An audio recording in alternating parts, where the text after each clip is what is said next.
Chapter 163. 25 miles away from the Yin-Yang tombs, Ning Chen appeared once more. Every night for 7 days, he would come and watch from afar. In the heavenly tomes, life was the beginning, God was the venerated, nothingness was the end, and chaos was the change. They were the 4 most special scrolls. The life scroll was the beginning of the heavenly tomes, so it had an extraordinary connection with the other scrolls. After a few days of observation, Ning Chen could basically confirm that the heavenly tomes were in the Yin tombs. However, he wasn't in a hurry to take it. The Yin tombs were a land of death. Everyone who entered died. Although it was difficult for him to die, he would still die if his body exploded like those who entered. If you want to take it, I can help you. Ghost woman appeared out of nowhere. Her red wedding dress fluttered in the wind. Have you broken through? Asked Ning Chen softly. I'm still half a step away, replied Ghost Woman. Ning Chen nodded. After thinking for a moment, he extended his hand to her. Give me your hand. Ghost Woman gently dodged and shook her head. No need. I want to take the last step myself. Ning Chen was silent for a moment before withdrawing his hand. He didn't force her. Do you want to go in? Asked Ghost Woman, looking at the 2 tombs in the distance. Wait a bit longer. It's not time yet, replied Ning Chen. Ghost Woman took 2 steps forward. Her eyes peered through the red veil as she waited with him. Outside the Yang tomb, there were people trying to enter every day. As for the Yin tomb, after the ominous events a few days ago, very few people dared to take even half a step inside. People were dying in both tombs, but generally speaking, those who were lucky enough to enter the Yang tomb were still 10 to 20% alive. Every once in a while, a grand elder of a large sect would use a secret technique to send a message out, letting people outside know that they were still alive. Do you know where the heavenly tomes are? Asked Ghost Woman. The Yin tomb, said Ning Chen calmly. Ghost Woman looked at the Yin tomb. There was no one there anymore. Those who had entered were all dead. Occasionally, 1 or 2 people would escape, but at the last moment, their bodies would explode without leaving behind a corpse. The 2 of them waited for an entire night. When the sun was about to rise, they left in the ghost sedan chair. While the southeast was changing, the war in the north of Great Xia was also getting more and more intense. The northern Meng army was attacking the city more and more frequently, and both sides started to have fewer soldiers. However, compared to northern Meng, who was attacking the city, Great Xia had the advantage of defending the city and had fewer casualties. This was an expected situation. The Duke of Jingwu and the Marquis of Bloody Robe who had arrived later were both famous generals who were good at fighting. Naturally, it was not difficult for them to defend the perilous situation. There was no problem with Bei Meng's military advisor's strategy. If they couldn't take down Yeyang City, it was not something that could be changed by manpower. Great Xia had suffered too much at the hands of the northern Meng military advisor. Hence, no matter what the situation at Yeyang City was, Jingwu Duke and the Marquis of Blood Clothing's strategy was to defend to the death. In the nether underworld, Ning Chen was deep in thought. He wasn't thinking about the Yin-Yang tombs, but the war in the north. The tomes of Arcane were in the Yin tomb, and no one would be able to get it in a short period of time. They just had to wait patiently. The situation in the north really confused him. When Bei Meng attacked the city, Fan Lingyue's strategy was impeccable. In a situation where the disadvantage was obvious, he was still able to maintain a situation of 6-4. However, he kept feeling that something was wrong. Fan Lingyue's current actions were more like a famous general, and not the world's most intelligent person who struck fear in the world. In other words, it was more than perfect, but not amazing enough. The ghost girl came over and looked at the scribbles on the ground. Although she didn't really understand, she understood what Ning Chen was thinking. You're already like this, and you still can't let go of these things? The ghost girl opened her mouth and asked, very puzzled. She had witnessed the person in front of her turn from a young man in the prime of his life to his current appearance that was neither human nor ghost. If it was anyone else, they would have already collapsed. How would they have the heart to think about these things? Ning Chen casually threw away the withered branch in his hand. He didn't answer and changed the topic, asking, "Ghost girl, is your immortal body the same as that of the martial monarch of the Eternal Night cult?" Hearing this, the ghost girl shook her head and said, "They're not the same." "What do you mean?" Ning Chen asked. The ghost girl thought for a moment, then said, "In this world, there is no true immortal body. Although me, underworld child, and the martial monarch are not afraid of blades, swords, or palms, we can still be injured." Ning Chen listened carefully and didn't interrupt. This might be the key to dealing with the Eternal Night cult in the future, so he had to remember it carefully. The ghost girl continued, "For example, underworld child, and I have the ghost origin or underworld origin. In addition to our special martial arts, ordinary injuries can be quickly healed. Even fatal injuries such as heart meridians and internal organs can be healed after a period of time as long as we meditate. As for the martial monarch of the Eternal Night cult, because he has an upper and lower dantian, when fighting, he can defend and attack. As long as it's not a fatal injury, with the powerful recovery ability of the three disaster realm, he can fight and recover at the same time." The ghost girl's words gave Ning Chen a lot of shock, causing him to once again sink into deep thought. A three disaster realm expert with an immortal body was a disaster for the Great Xia. Innate was different from nurture. They couldn't be killed by an army. If the Great Xia wanted to obtain the final victory, how to defeat the martial monarch was an unavoidable problem. Of course, it was still a bit early to think about that. Whether or not the Great Xia could defeat Beimeng was still unknown. Just as Ning Chen was thinking, the ghost girl hesitated for a moment, then said, "Actually, there is another way to solve your body's problem." Ning Chen raised his head, astonishment on his face. He asked, "What way?" "Kill the underworld child and seize the underworld origin," the ghost girl slowly said. Ning Chen was startled, unable to come back to his senses. If you obtain the underworld origin, you can transform into an underworld body. The poison of the Yellow Springs flower will no longer be a threat. Furthermore, with the underworld origin, your internal organs that have been destroyed by the heavenly flames will quickly recover, the ghost girl explained. Ning Chen came back to his senses and frowned. "Aren't you and the underworld child the same cultivation? Why are you telling me this?" The ghost girl softly sighed. "You don't understand. This generation's underworld child is an anomaly. He has lost his mind and gone crazy. He doesn't have any concept of right or wrong. As long as he feels like it, he can do anything. The reason the underworld has fallen to its current state is largely because of his existence. The most terrifying thing is that this person's talent is too terrifying. Once he crosses the threshold of Xiantian, there will be no one in this world who can keep him in check.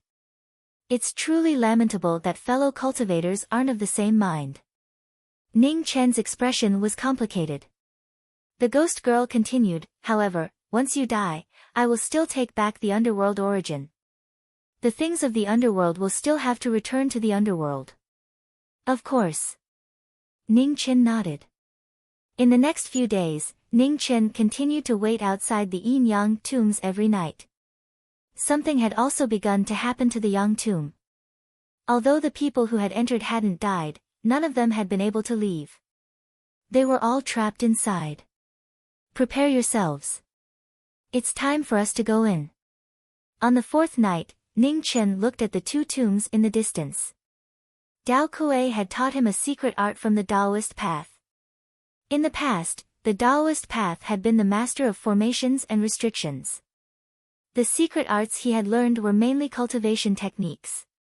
He had only briefly mentioned formations. So it had taken him 10 days to just barely understand what was going on with the Yin Yang tombs. If his guess wasn't wrong, these two tombs were connected by life and death. When the Yang tomb was in charge of life, the Yin tomb was in charge of death. A few days ago, the Yang tomb was in charge of life, while the Yin tomb was in charge of death. Now it was about time for that to change. As soon as the words left his mouth, the young tomb erupted into flames. Screams of death echoed for hundreds of kilometers. The ancient treasures of the great sects flew out and exploded, causing blood and bones to scatter in all directions, covering an area of 10 meters. "I'm out, ha!" A supreme elder rushed out. However, before he could even smile, his entire body exploded. Flesh and blood fell like rain as broken bones flew in all directions, causing others to tremble in fear. "I can't accept this. I can't accept this." The young tomb trembled. Miserable screams rang out one after another before coming to an abrupt end. Finally, the tragedy began here. Large amounts of blood splattered everywhere, blooming with the final light of life. It was so beautiful that it was intoxicating. "Let's go." Ning Chen narrowed his eyes as he spoke. Ghost Woman nodded. In the next moment, the palanquin carried the two of them into the Yin tomb. In an instant, Yin Qi filled the sky and engulfed them. The two of them didn't fear it at all. This Yin Qi was harmful to normal people, but it was useless to these two people whose bodies had long been abnormal. After entering the Yin tomb, Ghost Woman put away the palanquin and spread out her spiritual sense to carefully observe the surroundings. The Yin tomb was very dark. Yin wind rustled, and the damp walls were covered in years of wind and frost. Sword scars crisscrossed the walls, reflecting the intensity of the battle in the past. Who knew what the tomb's master had set up? Based on the scars on the walls, the two tombs had opened more than once and buried groups of geniuses. It's been at least 1,000 years. Ning Chen looked at the gray bones on the ground and sighed softly. 1,000 years had passed and countless cultivators had been buried here. It was the same this time. Countless people were like moths flying into a flame, all for the sake of obtaining a lifetime's worth of fortune. Even the slightest glimmer of hope was enough to drive many crazy. The two of them kept walking forward. After an unknown amount of time, Ning Chen's heart suddenly turned cold. He looked up and saw countless gray ghosts floating out of the darkness. The Yin wind whistled, and they were densely packed together. It was enough to make one's scalp tingle. Yin spirits. The ghost girl's pupils shrank. She pulled Ning Chen and immediately opened a path for them. She watched as the rows of ghosts left. Something of extreme Yin had finally appeared in this big tomb. It was not a good sign. Wherever the Yin spirits passed by, everything ceased to exist. Everything was devoured cleanly. After countless years, these Yin ghosts seemed to have developed spiritual intelligence. Their dark green eyes actually began to show traces of spirit. This tomb is probably more than 1,000 years old. We might be in trouble. Ghost Woman looked at the departing Yin spirits and reminded them. Yin spirits couldn't be formed in 1,000 years. If they were unlucky, this could be the tomb of an ancient sage from 10,000 years ago. Chapter 164. The recorded history of this world was not very long, at most 10,000 years. The truly glorious era began 1,000 years ago. As for what this world was like 10,000 years ago, only ancient legacies like the underworld, the Tao sect, and the eternal night cult knew. 10,000 years was a long time. Taoism was destroyed, the underworld was defeated, and countless great sects disappeared in the river of time. Not a trace of them was left. Eternal Night sect's strength could only be fully demonstrated at this time. This was a true immortal inheritance with a frightening foundation.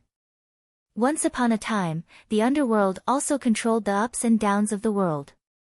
Unfortunately, it declined in the passage of time. The ghost girl carefully observed the surroundings and explained, it takes a long time for a Yin spirit to form. If I'm not wrong, this tomb is very likely the tomb of an ancient sage from 10,000 years ago. Ning Chen knew very little about what happened 10,000 years ago. The secret technique that Dao Kuei gave him did not mention this. Now that the ghost girl mentioned it, he could not help but be curious. What's an ancient sage? Ning Chen asked. It's a supreme expert who has cultivated to the peak of the three disasters realm. 10,000 years ago, such an existence would appear every 1 or 2,000 years. People called them sages. Later on, the peak of the three disasters realm did not appear for a long time, so people called them ancient sages. Now, the peak of the three disasters realm has not appeared for 10,000 years. Even this name has gradually been forgotten, the ghost girl answered seriously. Hearing this, Ning Chen narrowed his eyes. If this was true, then it was really troublesome. He did not know how powerful a peak of the three disasters realm was, but he had experienced the power of the three disasters realm. It was not something that could be resisted by humans. Previously, in the Battle of Mijia Mountain, he had used up all his tricks. With the help of the resentment on the blood-veined sword, he had joined hands with Qing Ning, who was in the Khanate realm. In the end, he had used gunpowder and the sand sword lent by Yan Qin Prince to barely suppress the abbot of Du Yi Temple. However, even so, he had not been able to kill this Buddha in the mortal world. A peak of the three disasters realm was already so terrifying, let alone a peak of the three disasters realm. No wonder no matter how many of the grand elders of the great sects came, they all died. They could not even protect the treasures of their sections. Boom! At this moment, the earth trembled, and the void trembled. The entire tomb shook violently. Obviously, other than them, many great sects and clans had also discovered some clues and began to join forces to attack the Yin tomb. Under the fierce attacks, strange dark runes appeared in the Yin tomb, flickering in and out of existence, turning all the attacks into nothing. Let's leave quickly, said the ghostly woman under the red veil. Her eyes flashed with light. Yes. Ning Chen replied. Now that the Yin tomb was reborn, there would definitely be people from the aristocratic clans who would be able to barge in. This wasn't good news for them. The two of them moved forward quickly. Along the way, they encountered two more Yin spirits. The second time, they didn't manage to avoid them in time and caused a lot of trouble. Ghost Lady pushed Ning Chen to the side and blocked all the Yin spirits on her own. The Yin spirits weren't particularly powerful, but normal attacks were completely ineffective against them. The ghost woman didn't want to waste any time, so she forcibly used her origin ghost flame to burn away hundreds of Yin spirits. After using the origin ghost flame, the ghost woman was a bit tired. She softly reminded Ning Chen, the Yin spirits in the tomb have already matured. You can't use your Jin Qi. Be careful. Ning Chen nodded, his expression grave. The ghost woman's constitution was special, but it was still so difficult for her to deal with these Yin spirits. One could imagine how miserable the grand elders of the great sects had been. The Yin tomb's rebirth wouldn't be long. Once the cycle of life and death changed, this place would definitely become even more terrifying. They had to hurry. The two of them continued forward. After a long time, 7 doors appeared in front of them. 4 of them were already open. It seemed that many people had come here in the past 10,000 years. The stone rooms behind the first 3 doors were empty. Clearly, the items had been taken away.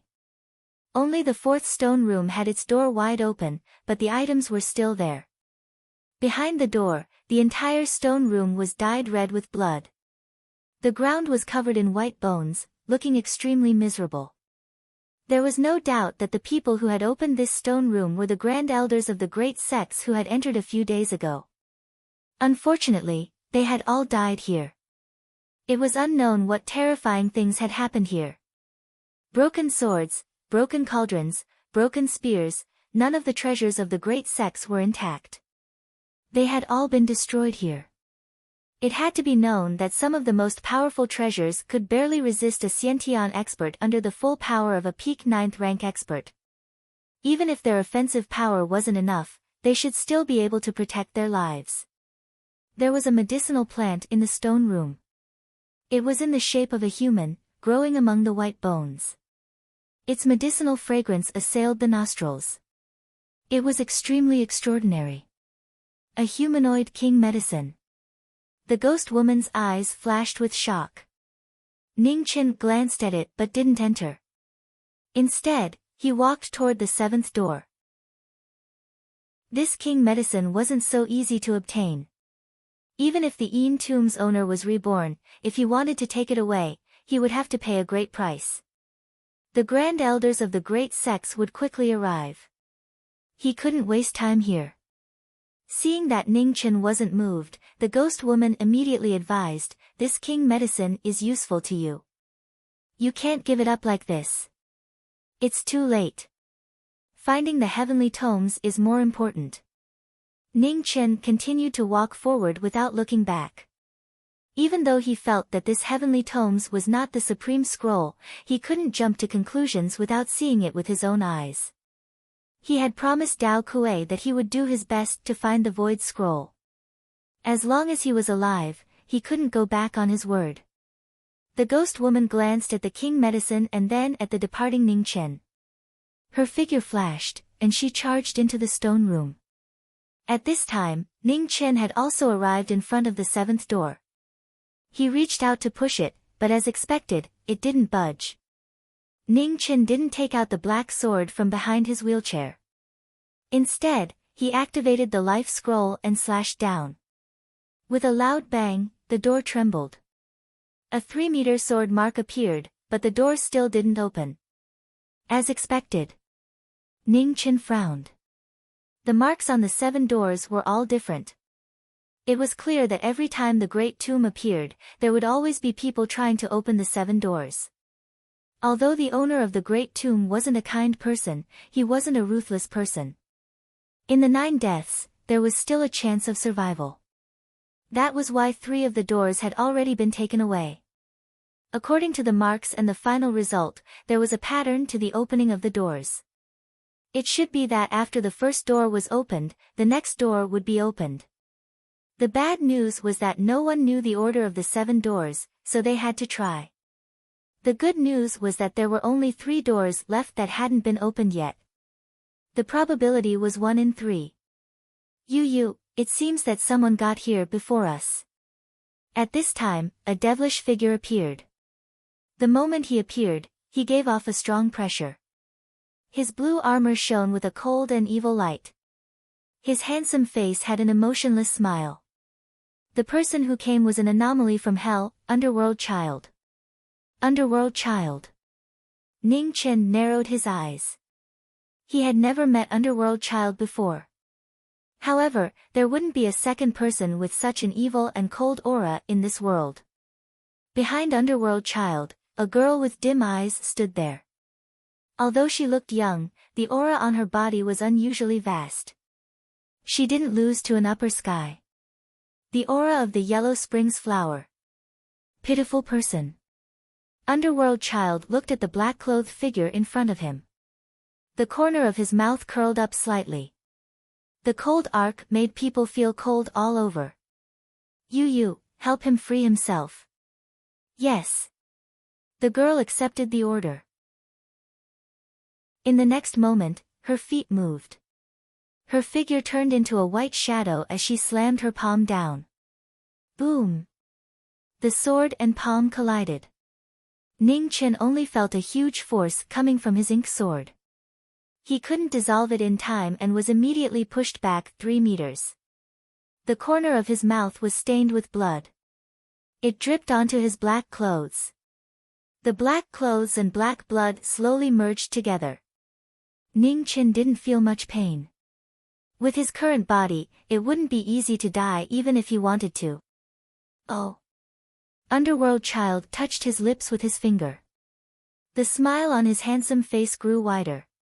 It was as if he had seen a prey that made him happy. Yu moved again. Her palm was majestic. She came at him again. The ink sword in Ning Chen's hand hummed. Frost floated. He met it with his sword. With a loud clang, dust flew around the 2 of them. A crack appeared between the 2 of them. It extended a few meters. At this moment, a red figure flashed across the battlefield. She appeared in front of the 2 of them and sent Yu flying with a palm. Are you okay? Ghost Girl asked softly. I'm fine. Ning Chen shook his head. Yu Yu landed on the ground and took 3 steps back. The corner of her mouth was red. Her lifeless eyes didn't have the slightest ripple. It was unknown what she felt. What kind of relationship is this? Friendship? Love? Or is it a stupid favor? Underworld Child smiled lightly. Is there a difference to you? Also, you've violated the rules of the underworld again. You're using a living person as a puppet. Ghost Girl said coldly. Underworld Child smiled lightly. Rules are only used by the weak to restrict each other. It's a hypocritical method to prevent the other party from gaining more benefits. Rules have no effect on the strong. Ghost Girl frowned. She glanced at the path they came from. It was a bit strange. It had been so long. Why was there no movement at all? What are you waiting for? Those people who came in. It's a pity that they can't come. Underworld Child said. Ghost Woman's expression changed as she asked, you killed all of them? The weak always have to depend on the strong's mood. Unfortunately, I just happened to be in a bad mood, Underworld Child said indifferently. You're crazy. Ghost Girl suppressed the shock in her heart and mocked. In this world, there's only a fine line between a crazy person and a smart person. But there are too many idiots who think they're smart, and too few who are truly smart. The stupidity of the majority causes the minority to not be recognized. My beloved fellow cultivator, your stupidity makes my heart ache. Underworld Child held his chest with regret. Ning Chen was tired of hearing this. The sword in his hand moved, and a dazzling silver light shot towards Underworld Child's chest. There's no point in saying more. Let's see who's the real deal. As you wish. Underworld Child smiled coldly. A blue light flashed from his right hand, and with a clang, it met the tip of the ink sword. Chapter 165. The moment Ning Chen and Underworld Child clashed, Ghost Girl and Yu Yu also stepped forward and started fighting. The battle between the 4 of them immediately turned incandescent. Every move was merciless and aimed directly at the vital points, full of murderous intent. Facing Underworld Child, Ning Chen could no longer hold back. He unleashed all of his skills. The moment his sword moved, it caused a snowstorm that filled the sky. Both sides had no more leeway. Between the strong moves, there was only an exchange of injuries. Although Ning Chen was not at his peak state, he had 2 heavenly books and an immortal body created by the Yellow Springs flower. He was not at a disadvantage at all. The 4 of them were not normal people. 2 of them were from the underworld. One was a living dead, and the other was a living puppet. Sword moves and palm attacks landed on their bodies, causing blood to splatter. However, it was an even more intense battle. There was no hatred or resentment. Between the 4 of them, it was far from the hatred of life and death. However, every move was fatal and merciless. At this time, there were not many wise. Just like Underworld Child who had lost his mind, any actions that were not accepted by the world might be because of a momentary thought. Ning Chen would not explain anything. Before confirming whether the heavenly book inside was the void scroll, he would not be courteous to anyone. The 4 of them fought fiercely. As the sword and palm clashed, their injuries became more and more serious. However, no one fell. Even if the sword chi penetrated their bodies and the palm attacks pierced their hearts, there was no other injury except for the blood flowing from the corner of their mouths. Among the 4 of them, Yu Yu was the one with the highest cultivation.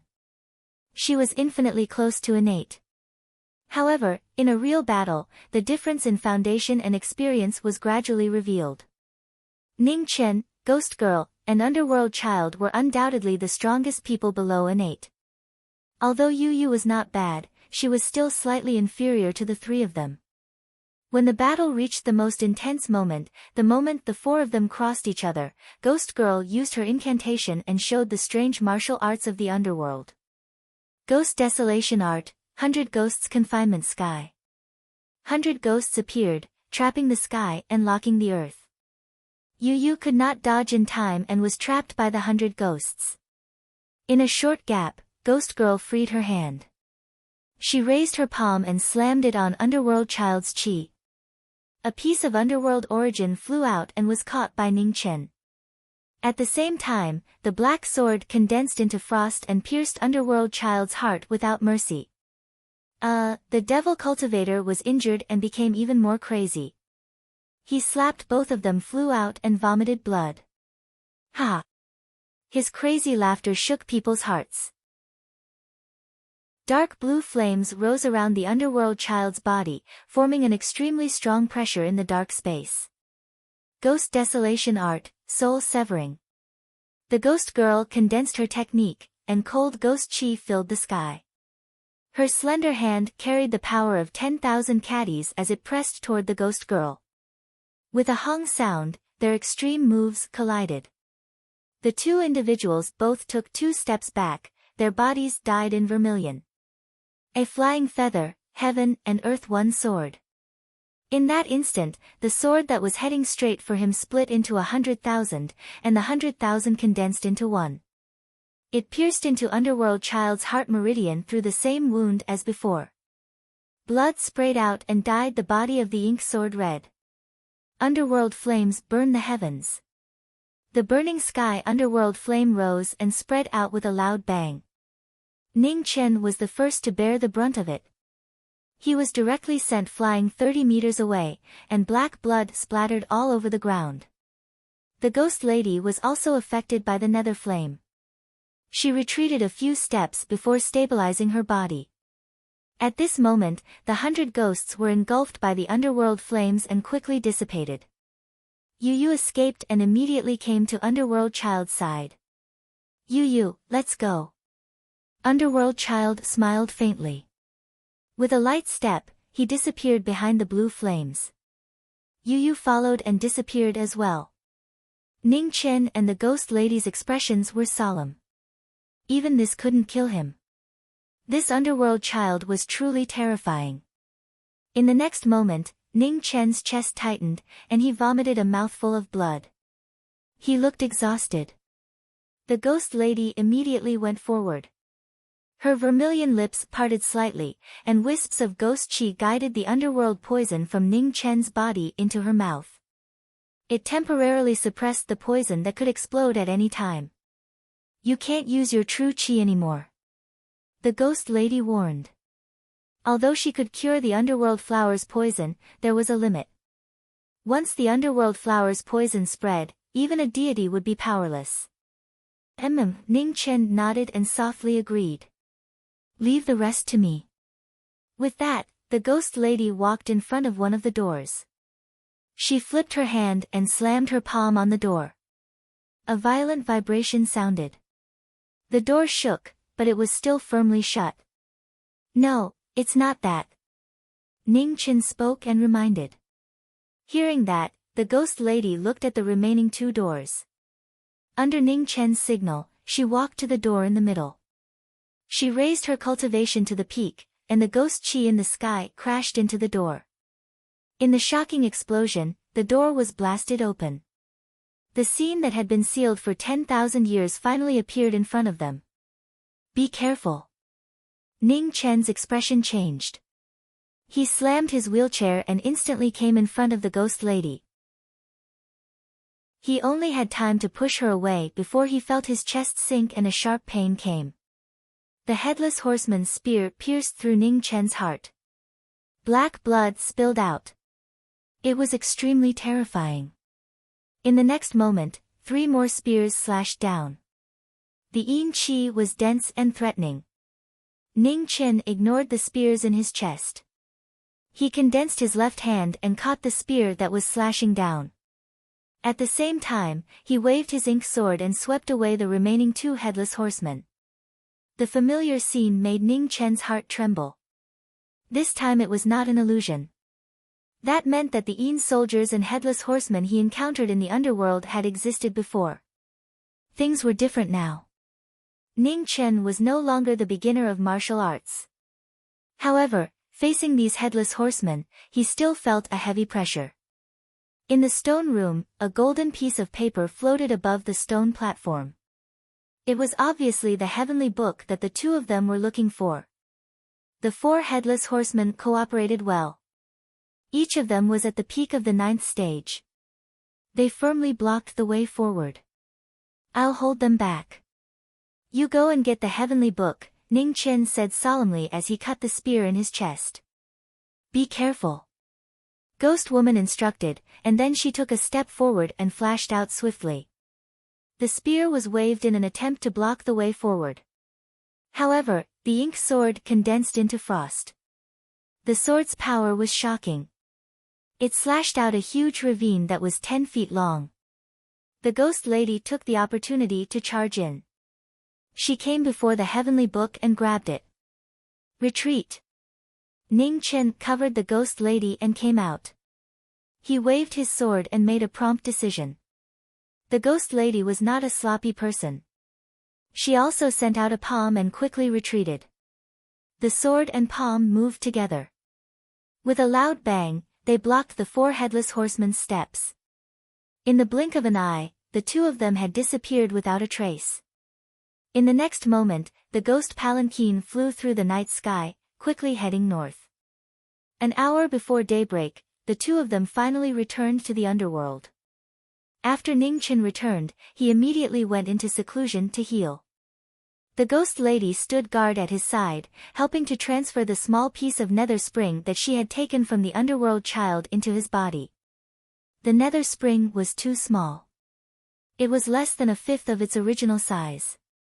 The underworld child had protected the nether spring within the vortex in his dantian.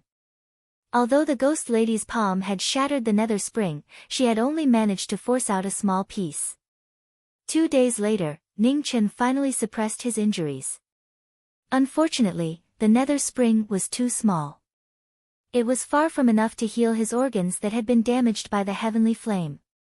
Actually, we can try to open the last 2 gates. Perhaps there will be a way to solve your body's problem, suggested the ghost lady. There were 7 gates in the Yin tomb, and this heavenly tome was only ranked 5th.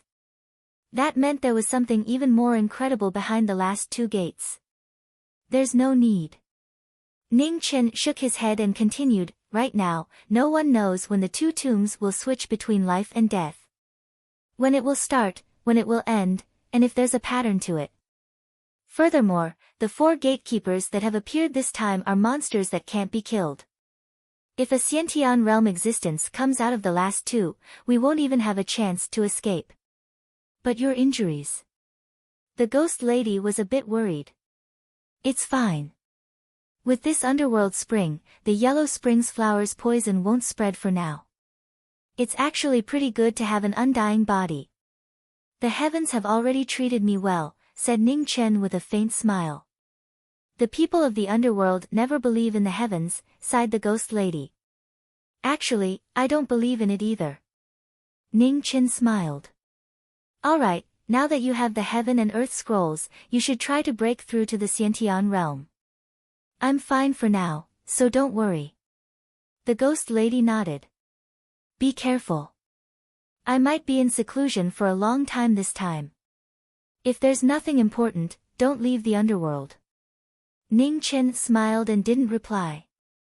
Half a day later, the ghost lady entered seclusion in the deepest part of the underworld. She sealed off the surrounding 5 kilometers and wouldn't come out until she reached the Xiantian realm. That night, Ning Chen left in the ghost sedan chair.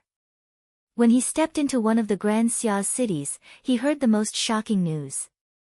Yayang City had been breached. More than half of the 90,000 Imperial Army soldiers had died. The Red training camp had been completely annihilated, and less than 10,000 Azure Sparrow camp soldiers were left. Just 2 days ago, Northern Meng, who had been using the strategy of exhausting the enemy, suddenly launched a large-scale attack on Yayang City. Left with no choice, the 90,000 imperial army soldiers and 40,000 city guards all went into battle to defend the city. However, something unexpected happened. After Northern Meng's army, more than 1,000 catapults were transported to the front of the city. They lined up in a row and crazily threw huge black pots into the city. No one would have thought that these black pots would become the nightmare of the Grand Xia's imperial army and city guards.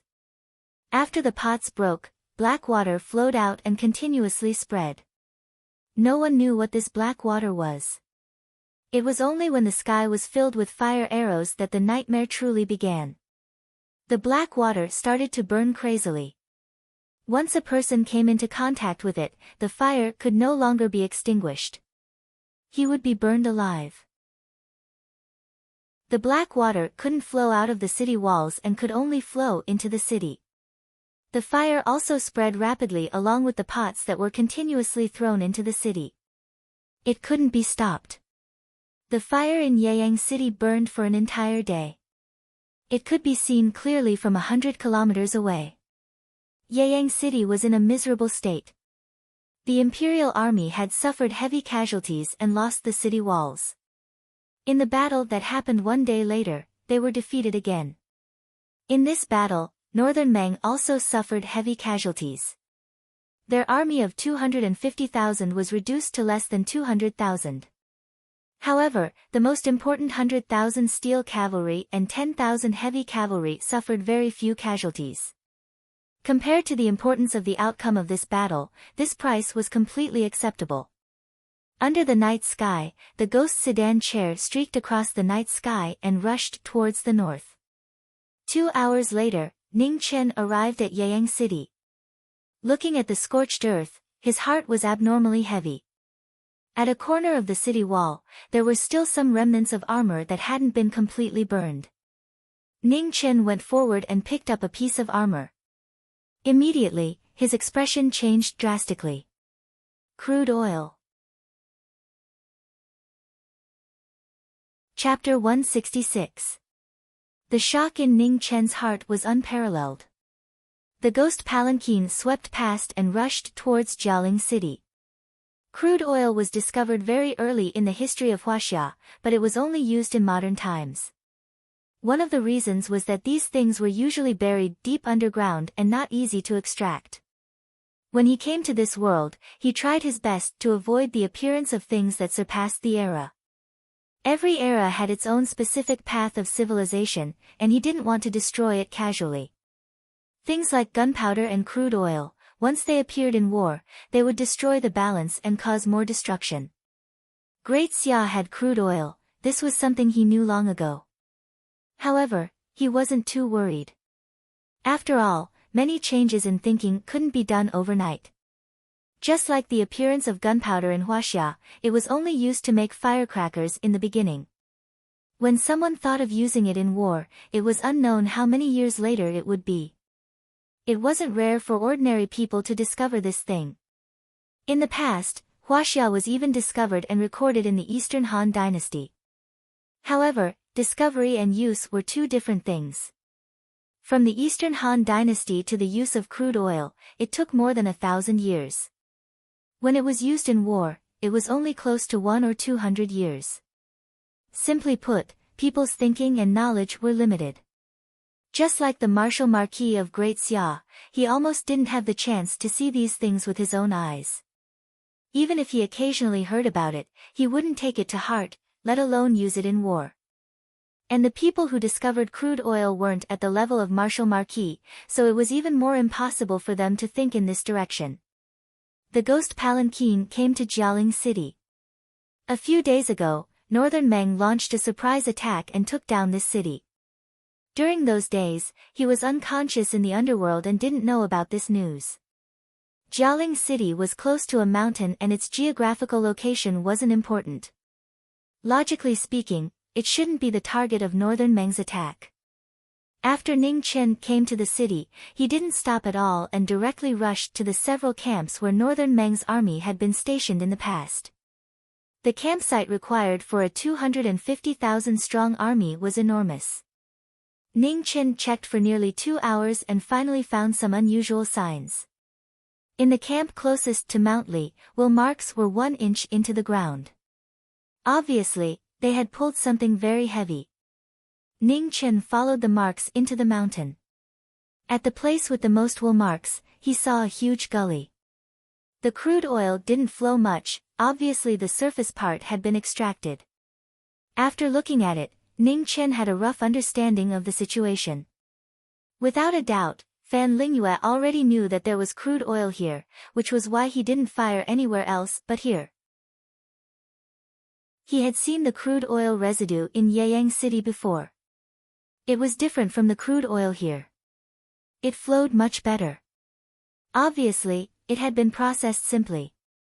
It wasn't surprising that Fan Lingyue knew that Yeyang City had crude oil. After all, this wasn't a secret.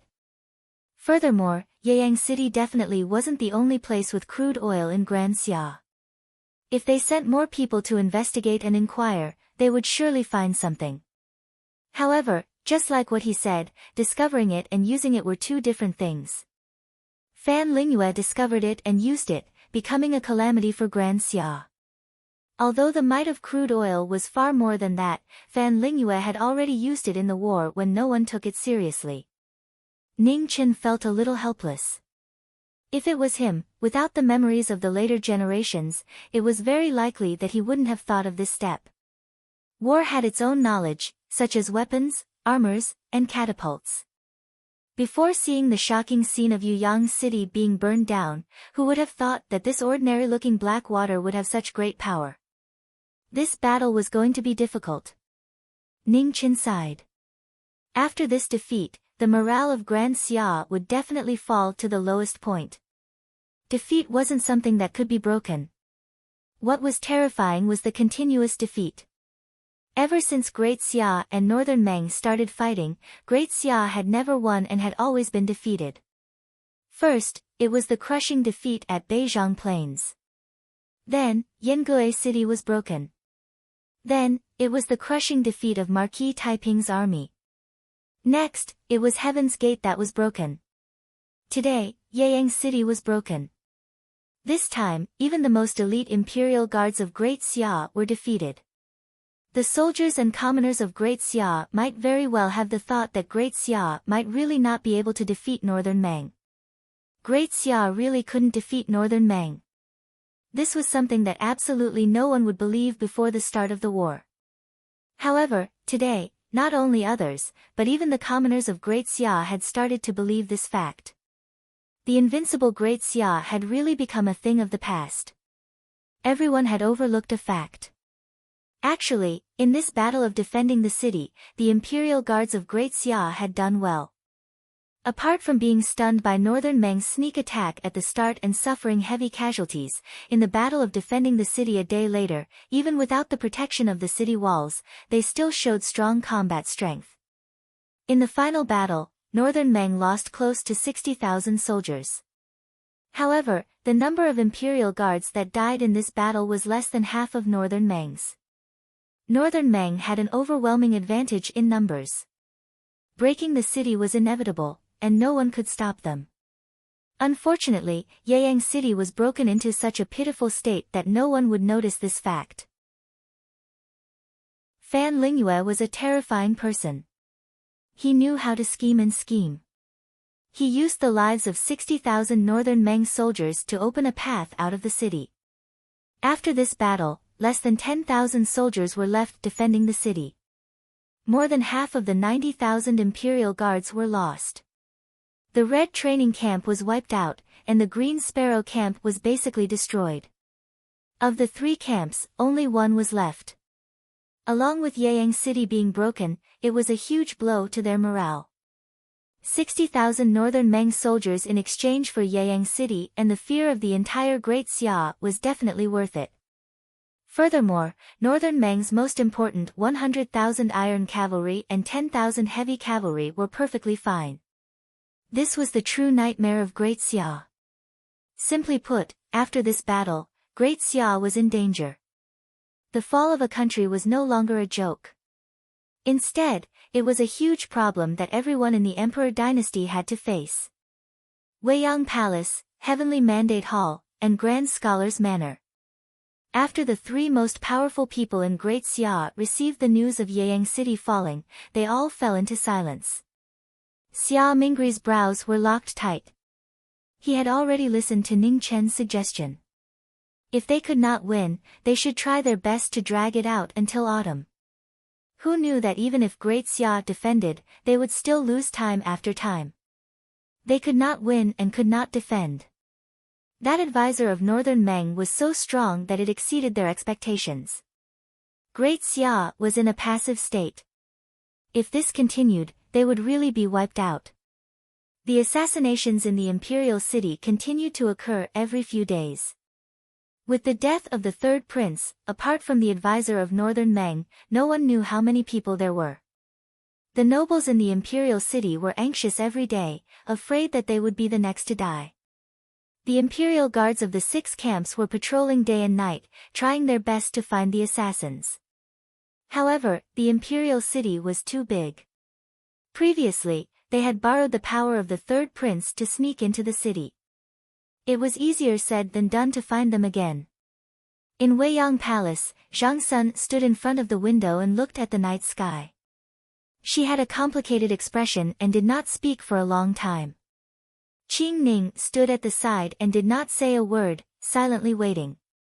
They also did not expect Great Xia to lose again. One Fan Lingyue had almost destroyed Great Xia. Just half a year ago, Great Xia was still the invincible dynasty. Today, who dared to say such words?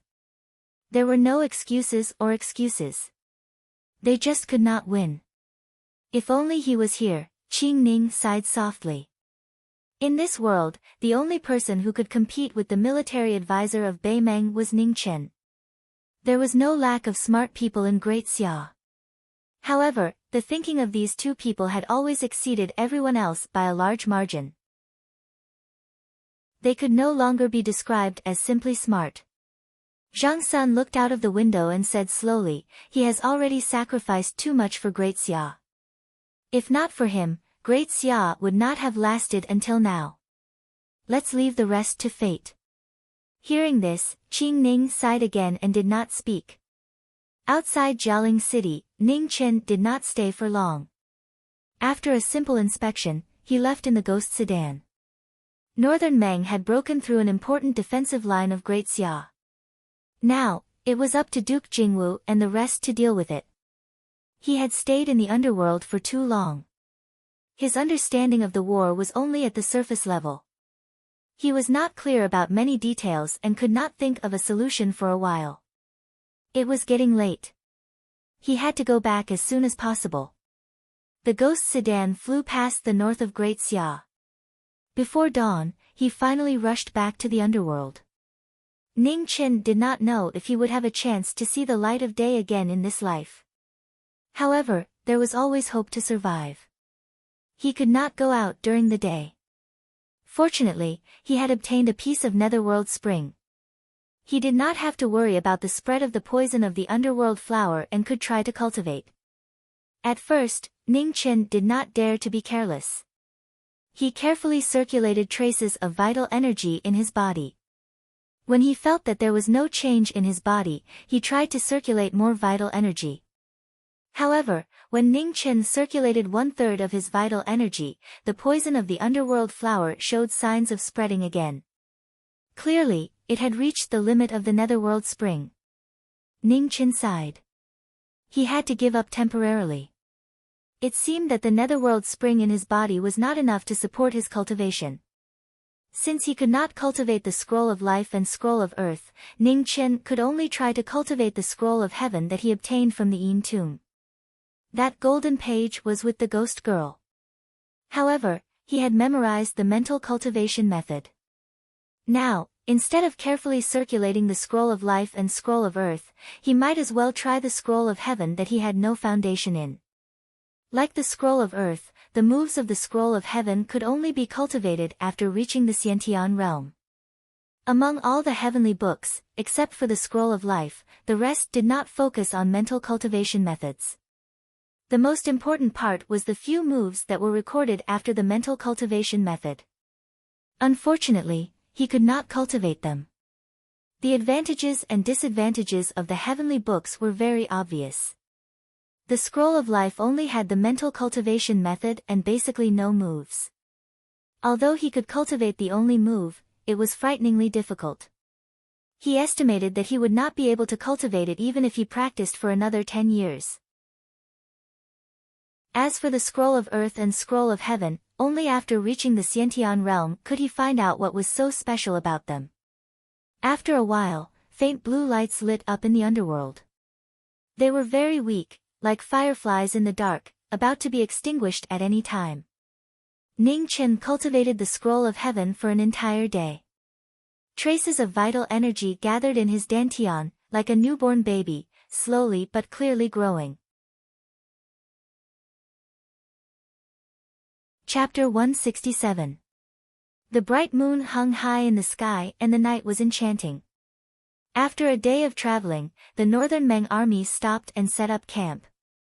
Fan Lingyue got off his horse and looked at the approaching Grand Xia's imperial city. The fatigue in his eyes grew stronger. Coughing sounds came one after another and blood stained his palm. Fan Lingyue glanced at it and his expression was as calm as ever. Half a year had passed since the war started. The current situation seemed to be in Northern Meng's favor, but the truth was not as simple as it seemed. Northern Meng's greatest disadvantage was that they had no reinforcements. They had fought too deeply and the reinforcements from the Northern Meng imperial court would not be able to rush over in a short time. Moreover, even if Northern Meng's cavalry broke through Grand Xia's imperial city, there were still many things to deal with. For example, the 300,000 soldiers that she had blocked outside Heaven's Gate and the reinforcements that were constantly gathering in Grand Xia. Unfortunately, she did not have that much time. The only thing she could do was to defeat Grand Xia while she was still alive. As for the future, Mingyu had to walk it himself. She believed that Mingyu could walk it well. She had watched Mingyu grow up and had stayed by his side for so long. He would not lose to anyone. She believed that Northern Meng would become stronger and stronger in Mingyu's hands. Under the night sky, the coughing sounds became more and more intense. Blood dripped from his fingers onto the ground and dyed Grand Xia's soil red. In the barbarian king's palace, a figure was kneeling on the ground, waiting for the king's orders. Follow him secretly. The barbarian king stood in the hall with a complicated expression. Yes. The figure received the order and immediately disappeared. In the southern border of Grand Xia, a beautiful woman was walking on Grand Xia's soil, searching as she walked.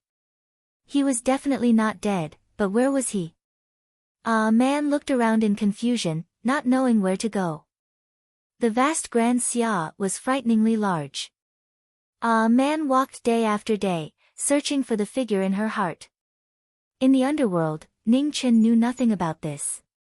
Perhaps he would occasionally think of that beautiful woman from the barbarian dynasty, but most of the time, it would just flash by and be replaced by national affairs.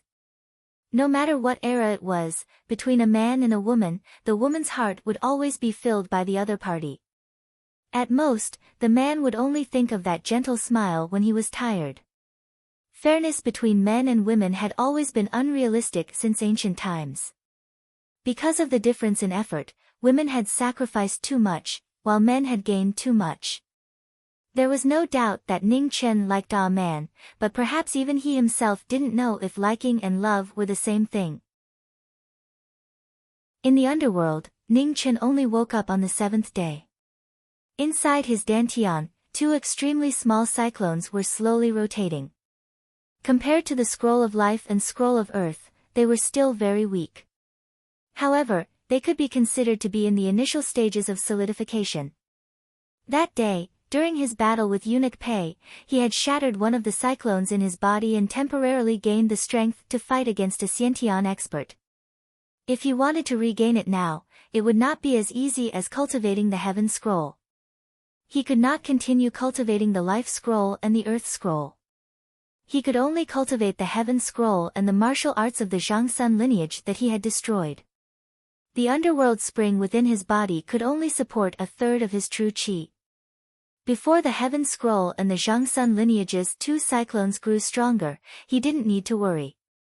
Outside the underworld, the Grand Xia's situation was still as passive as ever. Forced to move out 2 more battalions, the remaining 40,000 soldiers in Yeyang City and the 2 battalions in Xiling City, a total of 160,000 soldiers were split into 2 groups to help each other. They had to stop the advance of the northern Meng cavalry as soon as possible. The various forces of the Grand Xia were also moving to the north. Other than the loyal Marquis who was fighting against the Meniang Empire in the southeast and the Blackwater Army who was fighting against the Eternal Night Cult in the west, the rest of the reinforcements were all moving north. Moving reinforcements required time. Right now, the most important thing was whether or not these forces in the north could delay the northern Meng cavalry before the reinforcements arrived. Within the Grand Xia's imperial palace, a ghost palanquin drove past. The patrolling dragon guard immediately went up to stop it. "It's me." Ning Chen got off the palanquin in his wheelchair and took out the dragon guard talisman. "Marquis Wu." All the dragon guards immediately knelt down and respectfully bowed. "Get up. Take me to see His Majesty," Ning Chen said calmly. Everyone got up and split into 2 sides. An imperial guard leader led the way in front, not daring to even breathe loudly. This was the newly appointed leader of the Dragon Guards. He had heard of the Marquis Jiming's reputation.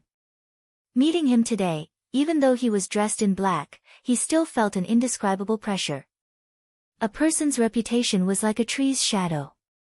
The Marquis Jiming's reputation in the Grand Xia was too great. It could be said that the current Emperor Xia was single-handedly promoted by the Marquis Jiming.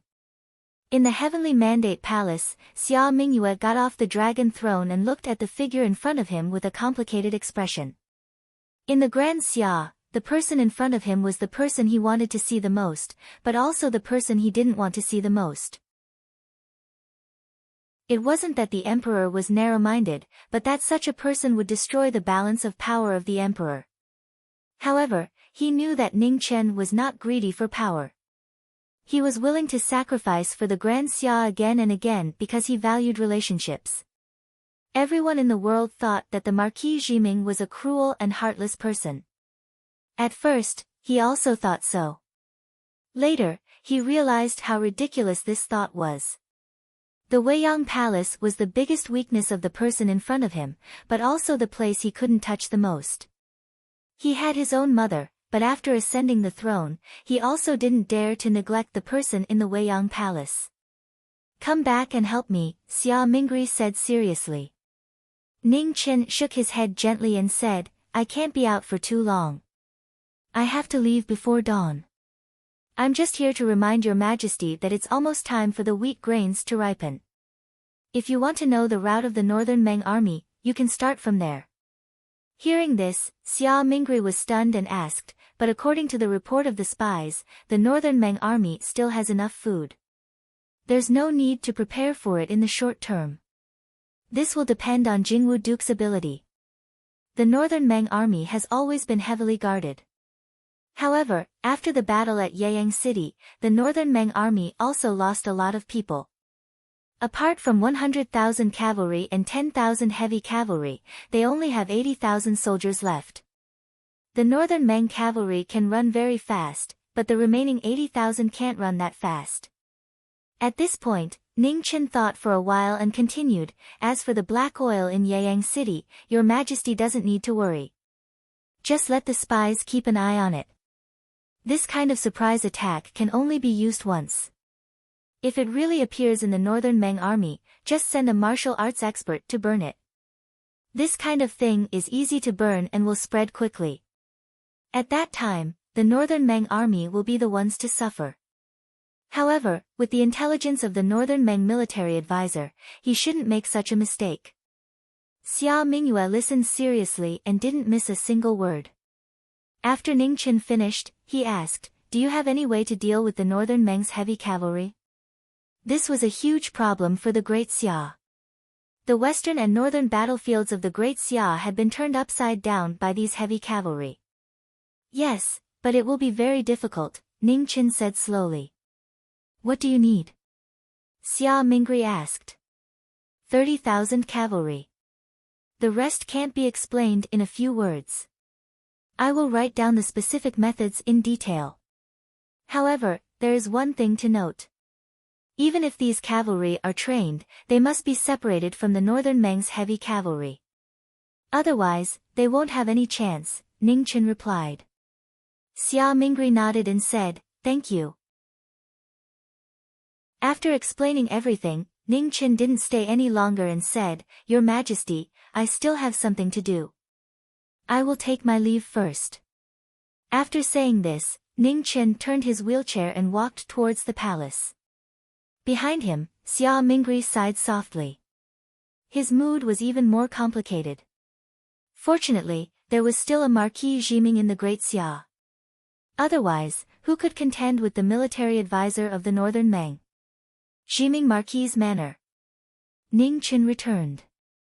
Now, the Marquis' manor was no longer as lively as it used to be. In Weiyang Palace, although the two from the Heavenly Mandate Palace had been trying their best to maintain the Marquis' manor, it was only a matter of time before it fell. Lu Ruoxi still stayed in the Marquis' manor. This beautiful courtesan had already regarded the Marquis' manor as her home. No matter how the manor changed, she would not leave.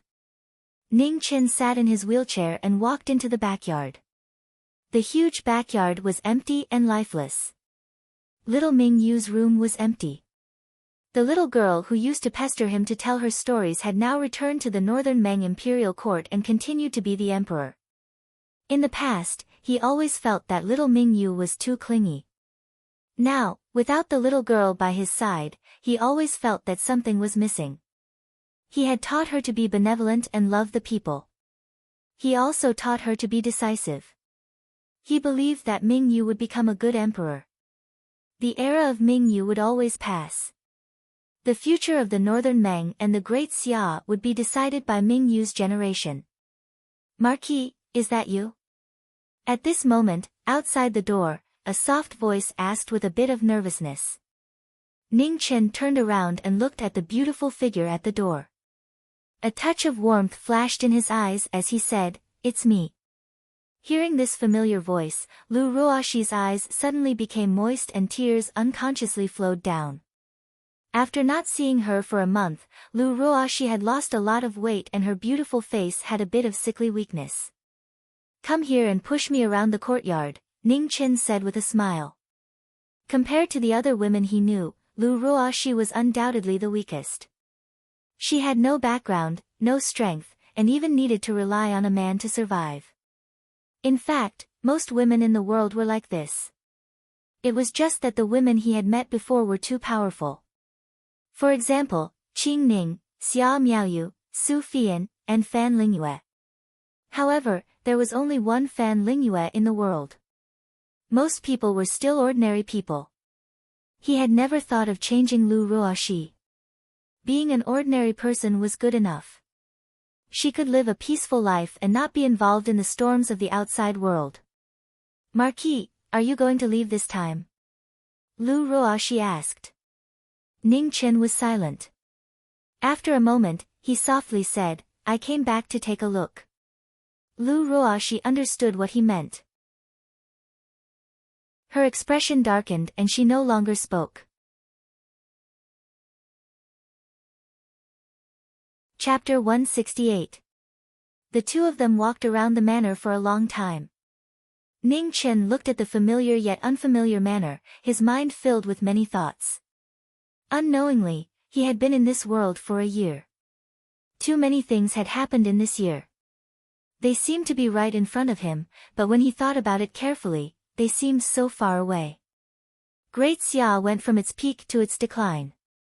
Emperor Xia died, and the world attacked Great Xia. This 1,000-year dynasty declined so quickly. In just a year, it had fallen to a precarious state. Great Xia being able to hold on for 1,000 years was already a miracle.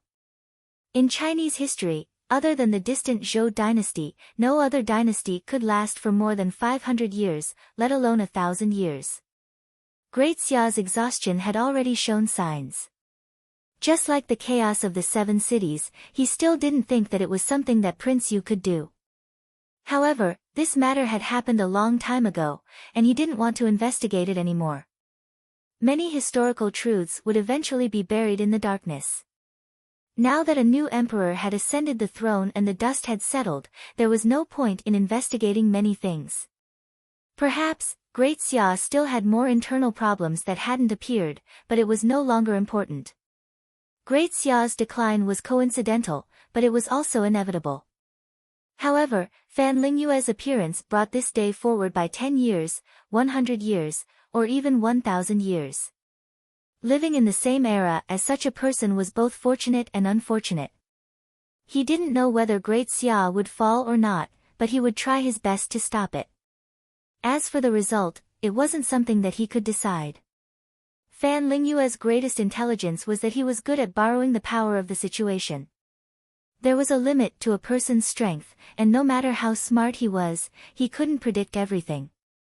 However, as long as he grasped the situation and guided it, he could adjust the remaining details as needed. Great Xia's 1,000 years had buried too many hidden dangers. In this world, there weren't many people who would help others in need, but there were many who would kick them when they were down. Great Xia occupied the rich land of the Central Plains, and if possible, everyone wanted to take a bite out of it. Great Xia's strength was undeniable. Just Beimeng or Eternal Night Cult alone wouldn't be a match for Great Xia.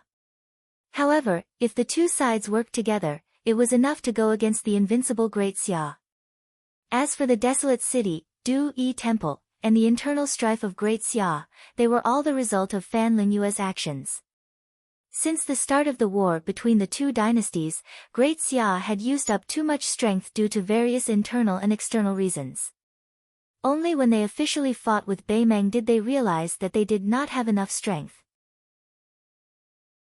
Ning Chen was clear that Great Xia had lost their best chance, and every battle in the future would be even more difficult. Under the bright moon, the two of them walked back to the inner courtyard. Ning Chen looked around and took one last look at the familiar manner of the Marquis. He said softly, "It's getting late. I still have to visit someone. Let's go." Lu Ruoxi's eyes darkened as she let go of the wheelchair and silently stepped aside. Ning Chen didn't say anything else. He summoned the ghost palanquin and left. Looking at the ghost palanquin gradually disappearing into the distance, Lu Ruoxi mustered up her courage and shouted with all her strength, "Marquis, if you have time, come back to the mansion more often." The words he shouted echoed throughout the mansion. Unfortunately, the people who were far away could no longer hear him. Or perhaps they heard him, but they didn't reply. The most difficult thing to repay in the world was love, because it was not something that could be repaid with hard work. It was just like how some people spent their entire lives trying to love someone, while others tried their best to forget someone. The will of the heavens was always playing tricks on people, and it was rare for it to be fulfilled. No one knew where love came from, but it went deeper. Hard work couldn't get it, and it couldn't get rid of it. Lu Ruoxi turned around and returned to her room. She couldn't hold back her tears any longer, and they fell like rain. Ning Chen left decisively without any hesitation. His heart was like steel. In the Haowu manor, the ghost palanquin came and shook off all the guards. "Everyone, leave." Xia Zi walked out and said, "Yes." The guards retreated and made way for the two of them. Ning Chen got out of the palanquin and looked at the man in front of him. "How have you been? How have you been?" Xia Zi replied. "I'm sorry for what happened before," Ning Chen said seriously. Xia Zi was silent for a moment before he said, "You didn't do anything wrong. You don't need to apologize to me. The result of that night was already the best." Great Xia could not afford to have the risk of a second coup to force him to abdicate. Hearing this, Ning Chen sighed in his heart. He knew very well that if it weren't for his arrow, Great Xia might have had another Xiantian expert. It wasn't easy to enter the Xiantian realm. If he failed once, the next attempt would be even more difficult. He didn't expect that Xia Zi would risk his life to block that arrow for the third prince. He also didn't expect that Xia Zi would enter the Xiantian realm at that moment. Unfortunately, that arrow changed everything. The night was intoxicating, and the gentle wind carried a faint chill. When it blew on the body, it was slightly cold. "Have you gone to see mother?" Xia Zi asked. "No." Ning Qin shook his head. "If you have time, then go. Mother hasn't left Weiyang Palace since your accident." Xia Zi sighed. Ning Qin was silent and didn't reply. It wasn't that he didn't want to go, but that he didn't dare to. His eldest grandson was the person he respected the most in this world. Even when he got into big trouble in the past, he wasn't this afraid. At most, he would be scolded, but this time was different. How could he dare to go in his current state? Xia Zi saw Ning Chen's hesitation and said, "I don't know what happened to you after that day, but since you're still alive, you should go and report your safety. Let's wait a little longer." Ning Chen smiled tiredly and declined. Things weren't as simple as he thought. If he didn't go, Zhang Sun would know that he was still alive. Although he was worried, he didn't need to be afraid. If he went, then the truth would be revealed. At that time, Zhang Sun wouldn't be able to accept it. Xia Zi didn't try to persuade him anymore. He walked into the room and soon came out with 2 jugs of wine. "Here." Xia Zi threw a jug to him, then opened the lid and drank a mouthful. Ning Qin smiled and took off the black cloth covering his face. He also opened the lid and drank a mouthful. His face, which used to be delicate and pretty, had now been burned and corroded into a completely different appearance. Xia Zi glanced at him and didn't say anything. He continued to drink the wine. Wine was the best thing to drown one's sorrows. It had been intoxicating since ancient times. A few days ago, when Xinyu was helping Mother with her makeup, she noticed that a lot of Mother's hair had turned white. Unknowingly, Mother also started to grow old, Xia Zi said as he drank. Ning Qin was silent. He drank the wine one mouthful at a time. He didn't feel anything. It was as if he was drinking water. "Actually, Mother really hoped that you and Xinyu could be together. Unfortunately, in the end, you still didn't agree," Xia Zi continued. "Feelings can't be forced," Ning Qin said as he drank a mouthful of wine. He had always believed that love was a matter between 2 people, and not a matchmaker's word from their parents. This was the biggest conflict between him and this world. It was also the only thing that he couldn't compromise on. The 2 of them drank more and more wine. They emptied jugs one after another. However, it wasn't that easy for a 9th-rank martial artist to get drunk. When the sky was about to brighten, Ning Qin left. He sat on the ghost palanquin and returned to the underworld. An hour later, Xia Zi also stood up. He waved his hand to disperse the alcohol in his body and walked toward the imperial palace. Ascension Valley was on the eastern side of the Grand Xia. It was close to the edge of the continent. It was an unknown place with picturesque mountains and rivers. A large waterfall fell from the sky, splashing water 30 meters into the air. The mist was hazy, and birds sang. It was like a paradise on earth. Outside Ascension Valley, a figure slowly walked over. Behind him was a simple sword rack. There were 5 different swords on it. Each step he took was the same distance, the same speed, and the same precision. In the Divine Continent, there were very few descriptions of Ascension Valley. This was a truly unknown place. There were far too many secrets buried within. When Prince Yen walked in, he immediately felt a strong pressure coming at him. "Unfamiliar expert, this is not a place you should have come to." A cold voice rang out from the depths of the valley, warning him. "I've come to ask for a drop of phoenix blood," said Grand Prince Yen calmly. "Impossible. Please leave," replied the cold voice. "Then I'll go get it myself," said Grand Prince Yen indifferently. How dare you? An angry voice came from the depths of Ascension Valley. The next moment, a rumbling sound came from the horizon. The wind and clouds changed. A huge palm formed and slammed down. Grand Prince Yen was not afraid at all.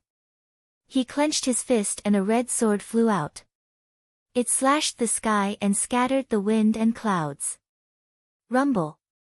The ground shook and cracked. A powerful aura filled the endless yellow soil. It was cold and dark. It was as if it did not belong to this world. A decaying body rushed out of the darkness. The power buried deep in Ascension Valley could not bear it any longer and walked out. The moment it appeared, the world suddenly darkened. The murky aura of impending death was bone-chilling.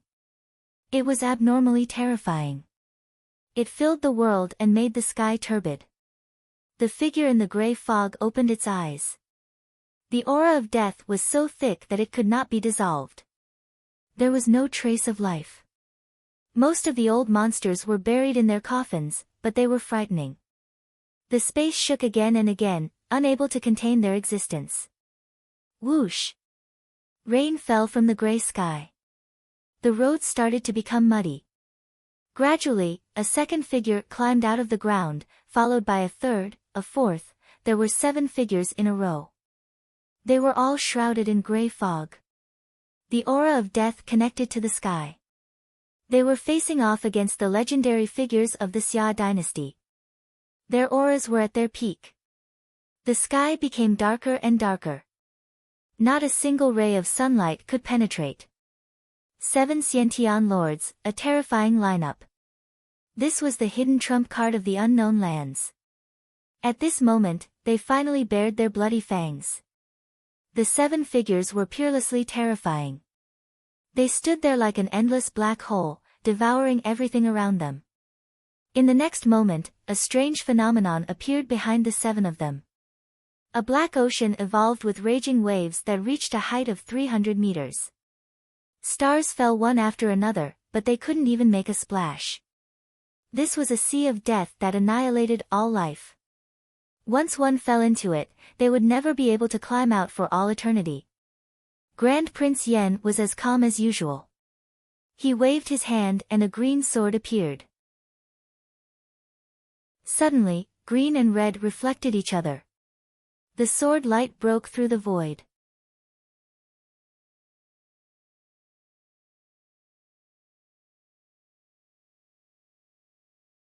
Other than ceding land, all other conditions can be discussed. The barbarian king has a small population and is lacking in resources. What they need the most is not land, but food, spices, and medicinal herbs. Coincidentally, Great Xia has plenty of these things. Moreover, the purpose of sending Prince Hua over is to remind the barbarian king that Great Xia does not have to borrow troops from the barbarian dynasty. Let the barbarian king guess. At this point, Ning Chen paused and thought for a moment before continuing. As for True Pole Nation, send someone to inform Princess Miao Yu and cooperate with her to spread some rumors from the palace of True Pole Nation. It doesn't need to be too obvious. For this kind of thing, the more obscure the better. If it's too obvious, it will arouse suspicion. In addition, during the negotiation between the barbarian king and Prince Hua, he will definitely deliberately delay time to make Great Xia anxious. Therefore, we can send Prince Hua over with an imperial edict to set a time limit for the negotiation. With True Pole Nation waiting, the barbarian king won't dare to be too aggressive. Hearing Ning Chen's words, Xia Zi couldn't help but sigh. If he didn't know that Ning Chen was really only 17 years old, he would have suspected that the person beside him was an old fox who had lived for decades. I will tell Her Majesty these words. I just don't know if 4th Imperial Uncle will have any problems. After all, father has trapped him for 20 years. Xia Zi sighed softly. Ning Chen didn't say anything, but he believed that Prince Hua would agree. In the current situation, it was still too early to think about the barbarian dynasty's reinforcements. The outcome of the negotiation between the two dynasties was still unknown. Moreover, even if the barbarian king sent out his troops, it would still take 2 months for the 100,000 barbarian soldiers to arrive in the north of Great Xia. As the saying goes, distant water cannot quench a present thirst. Too many changes could happen in 2 months. In the underworld, Prince Yen walked in and spread out his spiritual sense. However, he couldn't sense Ning Chen's aura. He couldn't help but frown. The entire underworld was empty. There wasn't a single person to be seen. Prince Yen continued to walk forward. When he sensed the restrictions in the depths of the underworld, he moved his feet and disappeared. This was the ghost woman's place of seclusion. Everything within a 10-mile radius was sealed. Prince Yen walked forward and touched the restriction. After a slight hesitation, he waved his hand and broke it. There were too many mechanisms and restrictions within a 10-mile radius. Unfortunately, in front of Prince Yen, they were like paper and couldn't withstand a single blow. In less than 15 minutes, all the restrictions outside the ghost woman's stone room were broken. Prince Yen opened the stone door and saw the only person inside. His frown deepened. At this moment, the ghost woman had reached a critical moment in her cultivation. The aura around her was surging. The power of the Ghost Baron, the Earth Scroll, the Sky Scroll, and the Life Scroll that Ning Chen had given her were all sublimated to the extreme. She was constantly trying to break through the Xiantian barrier. Prince Yan's expression was cold. When he sensed the familiar aura of the Life Scroll, a cold murderous intent flashed across his eyes. The Life Scroll. How could she have the power of the Life Scroll? In the sword rack, the red and green swords sensed Prince Yan's murderous intent and trembled violently. The swords had a sword aura. At this moment, they actually showed signs of flying out of their own accord.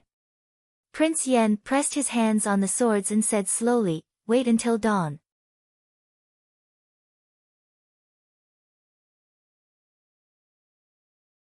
Ning Chen pondered for a moment before he understood what was going on. Cold sweat dripped down his back. Fortunately, he had returned in time. Otherwise, even if the ghost girl had managed to keep her life, her cultivation would have been forcefully interrupted and she would have gone mad. "You'll have to repay this favor," Prince Yen said calmly. Ning Chen was stunned, and then he laughed bitterly. "Senior, the debt isn't settled like this. You can't push all the blame onto me. It's only right for me to repay Senior's debt," Prince Yen said calmly. Ning Chen was speechless. Was there such a thing? The two of them walked out of the stone room. Prince Yen pulled out his Zhiga sword and stabbed it into the ground in front of the stone room. Then he left with Ning Chen. A single Zhiga sword was more powerful than tens of thousands of restrictions. As long as one was not a Xiantian expert in the Three Disasters state, they would have to pay a price if they wanted to break through. Prince Yen was a reasonable man. He had destroyed all the restrictions within 10 li, so he returned her a Zhiga sword. "When she comes out of seclusion, come and get the sword and return it to me," Prince Yen said. "Okay," Ning Chen agreed. At this moment, Ning Chen seemed to have thought of something. He asked, "Senior, there's a sword in the underworld. Do you want to take a look?" Prince Yen thought for a while and said, "Lead the way." Ning Chen turned his wheelchair and walked in front, towards the main hall of the underworld. At the shore of the Ruo Shui, there was a bottomless boat. The two of them crossed the Ruo Shui and walked into the main hall. In the spacious and majestic main hall, a blood-red demon blade and a purple-gold divine sword floated on a stone platform, exuding a powerful aura. Ning Chen pursed his lips subconsciously. He would be lying if he said that he wasn't jealous. However, if it wasn't his, it wasn't his. There was no point in being jealous. Those who were content would be happy. It was fine if he was jealous of something like this. Prince Yen walked forward and reached out to touch the divine sword. Instantly, the blade and the sword hummed together, and a dazzling light rose rapidly, resisting the incoming attack. However, in front of absolute power, the blade and sword's resistance was useless. They could only let Prince Yan's hand pass through the layers of restrictions and touch the sword. The sword is not bad, Prince Yan retracted his hand and commented. Can't we take it away? Ning Chen asked in surprise. We can take it away, but it doesn't want to go with me, Prince Yan said calmly. Ning Chen was helpless. Alright, pretend that he didn't ask anything. He forgot that the senior was someone who could understand the sword aura. He probably couldn't do this even if he practiced for another 100 years. After an hour, the two of them returned to the other side of the Rua Shui. When night fell, they left the underworld together and rushed towards the academy. In the academy, the headmaster was waiting outside the hut. He looked at Prince Yan walking in front of him and nodded. Prince Yan also looked at the old man in front of him. This was the first time he saw the headmaster in person. He was different from the previous incarnations. He couldn't feel any warrior's aura. Now it seemed that the headmaster was the most powerful person in the world. Let's begin, the headmaster said. Okay. Prince Yan replied. He opened his right hand and a drop of blood flew out, floating in the void. Although it was only a drop, it seemed to have endless vitality. Ning Chen still didn't understand what was going on. He sat in the wheelchair, confused. The headmaster raised his finger. Suddenly, the wind and clouds rolled. Vast and majestic noble spirit gathered from all directions and poured into the phoenix blood. It quickly dissolved the violent and fierce aura in it. At the same time, Prince Yan came to Ning Chen's side. He pointed his sword and the congenital genuine qi poured into his body continuously, completely dissolving the poison of the netherworld flower. Ning Chen's body decayed quickly. However, with the help of the poison of the netherworld flower, he regained feeling in his legs.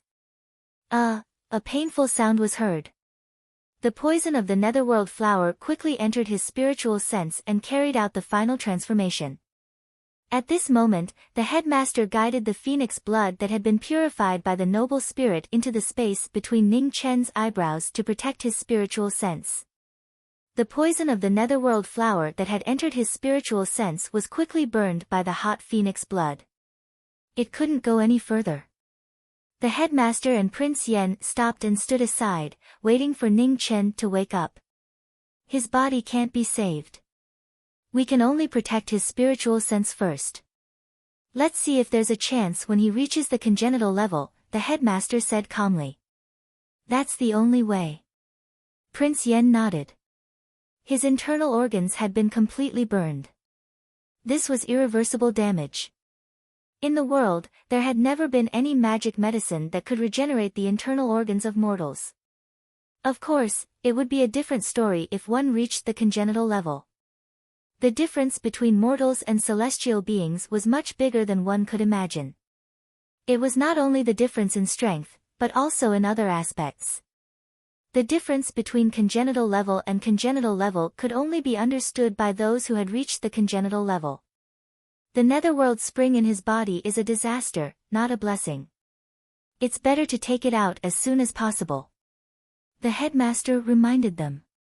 The two juniors are fooling around. He should suffer a little. Prince Yan said.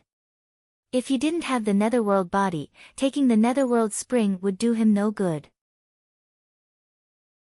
He believed that the ghost girl didn't do it on purpose. The two of them were just fooling around in desperation. In the world, all kinds of special bodies were unique. If they could be changed by a piece of the netherworld spring, then the special bodies would be worthless. 4 hours later, Ning Chen woke up. He looked at the two people in front of him blankly. His head was dizzy and he couldn't come back to his senses for a while. Headmaster, I'll take him to get something. I'll take my leave first. Prince Yan cupped his fists and bowed politely.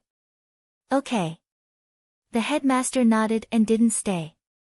Prince Yan took Ning Chen away. They didn't return to the underworld. Instead, they went to the two tombs. Now, the two tombs had become forbidden areas in the southeast. No one dared to enter. Monsters were released from the yin and yang tombs. Even during the transition between life and death, they couldn't enter. Along the way, Ning Chen finally understood his current situation. Simply put, with the protection of the phoenix blood, he didn't have to worry about becoming a living dead. However, there was basically no possibility of curing this body. Prince Yen didn't mention the netherworld spring. He was determined to let Ning Chen suffer a little to teach him a lesson. The two of them came to the yin and yang tombs. Prince Yen glanced at the two tombs and said casually, "Pick one." Ning Chen was speechless. Domineering. Senior said that the king medicine was useful to him, but one wasn't enough. After so many days, he didn't know which tomb was for life and which tomb was for death. However, it seemed that Senior didn't care. The yin tomb. Ning Chen still chose the yin tomb. He felt that since the scroll of heaven was inside, there must be something even more incredible behind the two remaining doors. Prince Yen didn't say much. He walked to the entrance of the yin tomb, split the yin qi in the air with his sword, and walked in step by step. The yin tomb now looked completely different. Yin spirits were everywhere. Every few steps would trigger a large restriction. Yin qi filled the air. It was a land of death. Needless to say, he obviously chose the wrong place. Fortunately, he had come with Prince Yen. The green and red swords danced in the air like two dark rainbows. They cut through the mist and cleared the obstacles in front of them quickly. Neither the yin spirits nor the restrictions could stop them. Ning Chen walked behind them with his sword on his back. He was stunned. Awesome. He didn't know how many times he had seen this scene, but he was still shocked to see it again. When he and Ghost Girl came, they suffered a lot because of the yin spirits. Not to mention, there were layers of restrictions and yin qi blocking them now. After a while, 4 headless horsemen appeared in front of them.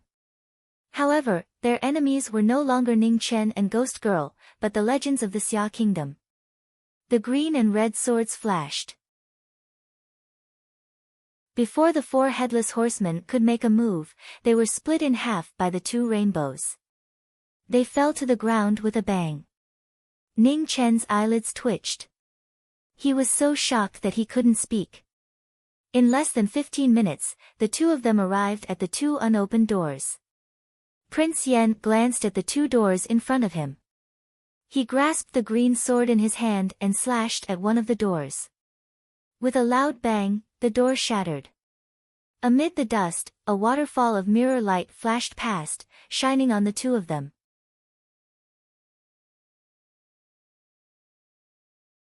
Chapter 171.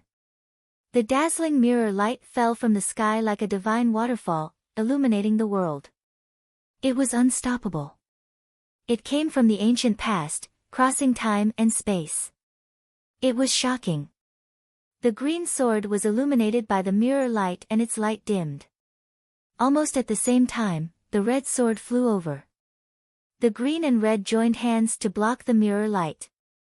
However, after a short pause, the 2 swords were sent flying and stabbed into the ground. Ning Chen was shocked. He saw the mirror light coming, but it was too late to dodge. Just then, Yen Qin Prince moved. His figure flashed and he pulled out the abyss. The black sword light fell, creating a huge ravine that shook the world. The sword light and mirror light collided, causing the void to tremble.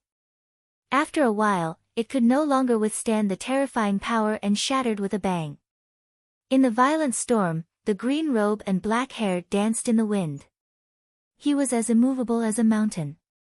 Ning Chen came back to his senses and subconsciously looked behind the door. In the huge stone room, there was only an ancient mirror floating on a stone platform.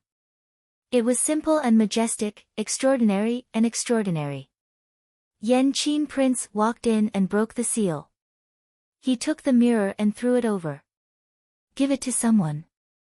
Ning Chen took the mirror and looked it over. He couldn't see anything special about it, so he put it away. He would study it in the future. A treasure valued by a sage at the 3 Disasters realm must be extraordinary. However, he didn't need it. It would be good to give it to a man to protect her. The sixth door was broken. There was only one left. Yen Qin Prince hesitated and didn't make a move. If he guessed correctly, the coffin of the tomb's owner was hidden behind the seventh door. However, it was at this moment that the seventh gate suddenly opened. In the blink of an eye, the entire great necropolis changed. Everything reversed, and the eternal world of darkness vanished. Stars twinkled in the sky, and boundless light poured down from the 9 heavens. A sigh came from the void. A blurry figure walked out. The world changed color. Tens of thousands of years couldn't hide his peerless beauty. One could feel that this was an invincible man. His body was tall and straight. His shoulder-length hair was as white as snow. The vicissitudes of life filled the air mercilessly. A hero in his twilight years was so clear. The aura of supremacy covered the entire starry sky. Rays of divine light fell from the sky and covered his body. The sage was in his twilight years, but he was still so brilliant that it made the world lose its color. It was hard to believe that this was the afterglow of his old age. The ancient realm suddenly moved, awakening from its slumber. Primal chaos surged, and circle after circle of ripples spread out. It flew out from Ning Chen's body and landed next to the man. It trembled as if it was weeping, expressing its endless longing. The man retracted his gaze and looked at the wailing ancient realm cultivator next to him. He sighed softly and reached out to touch the mirror, as if he were comforting an old friend. Strange scenes appeared in the void. Streak after streak of light began to condense. Under the setting sun, a woman was playing the zither. Her appearance was extremely beautiful, and her temperament was otherworldly.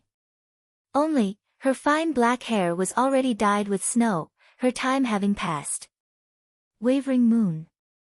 The ancient sage's body trembled.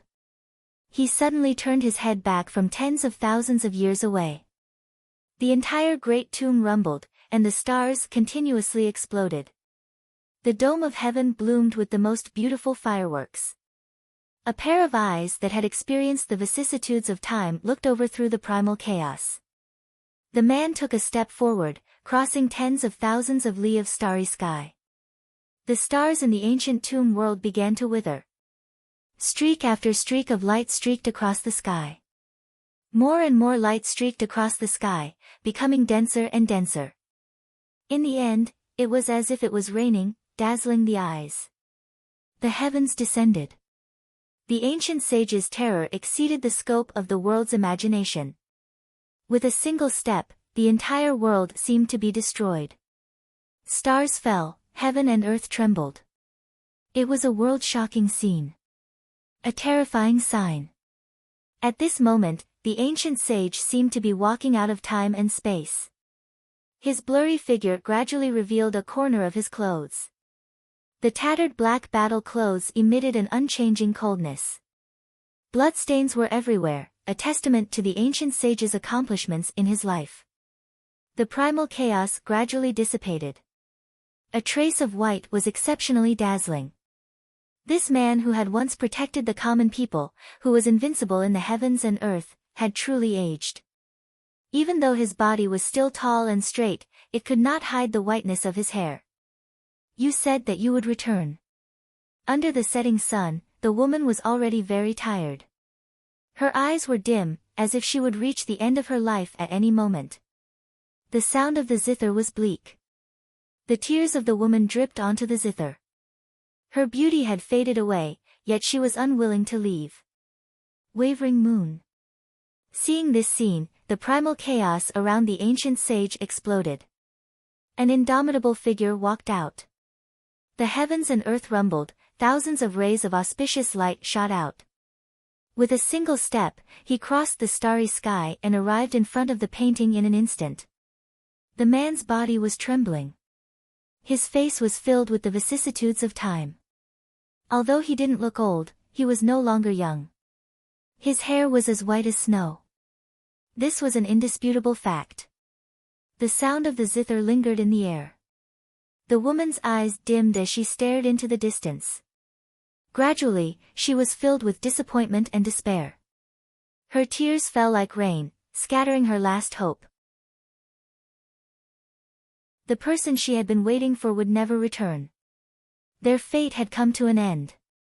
1,000 years of waiting had come to nothing. The setting sun was as red as blood, and the woman's face began to age. At the beginning, a gentle red light rose up and stopped the aging process. However, the woman's body began to disappear. Starlight scattered in all directions, and bit by bit, she disappeared from the world. At the end of reincarnation, did he ever think that in a distant place, there was still a woman waiting silently for him? Was it a question, or was it reluctance? The final sound echoed through the great tomb. The ancient sage's expressions changed, endless pain flashed through their eyes as they closed them. Their trembling hands tried to grab the painting, but the painting instantly shattered. The sound of the zither stopped. Time was merciless, tens of thousands of years had passed. Everything vanished like smoke into thin air, unable to be retained. The ancient sage was so high and mighty. At this moment, he was no different from an ordinary man who had lost his true love. His tears quietly fell. Heaven and earth fell silent. Even the stars didn't dare to shine again. A soft sigh echoed in the void. The sage Gemini did not say anything. He reached out and touched the guqin in front of the woman. The sorrow in his eyes was so thick that it could not be dispersed. The next moment, the body of the sage of old gradually began to disappear. A cold wind blew, and a desolate scene appeared. The ancient realm fell from the sky. Everything returned to normal. It was as if it had never appeared. Ning Chen took the ancient realm and sighed inside. What had just happened was just the ancient sage's afterimage and the ancient realm's imprint. However, he had still felt a pressure that surpassed the heavens and earth. Even such an existence was powerless in the face of the death of a woman. Time was merciless. No one could resist it. He didn't know what had happened 10,000 years ago. However, there was no doubt that the ancient sage had returned too late. He hadn't even been able to see his woman for the last time. The seventh door was already open. Within the stone room, there were 2 coffins, but they were both empty. To the ancient sage, the most important thing was still that woman. He hadn't been able to accompany her for a long time when she was alive, but after she died, he had to accompany her for a long time. "Let's go," said Imperial Prince Yen calmly. "Yes." Ning Chen nodded softly. The 2 of them left the Yin tomb and walked toward the Yang tomb. This time, Yen Qin didn't have Ning Chen follow him. He entered the Yang tomb himself. Since the Yin tomb contained the coffins of the ancient sage, then the Yang tomb was just a fake tomb. No one knew what dangers lay inside. An hour later, dawn arrived on the eastern horizon. Seeing that the night was about to pass, Yen Qin walked out. However, she felt that things weren't so simple. "Men," said Fan Lingyue. "Present." A general walked in and respectfully waited for orders. "How far are we from the army behind us?" asked Fan Lingyue. 120 miles, replied the general. "Why are we so far?" Fan Lingyue frowned. 2 days ago, the imperial guards of the Great Xia were really tight. "The soldiers have been marching, and the troops behind us couldn't keep up," said the general nervously.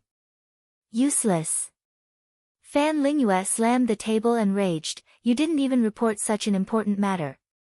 What's the use of having you?" The general was so frightened that he shivered. He immediately knelt down and kowtowed, begging for mercy. "Spare me."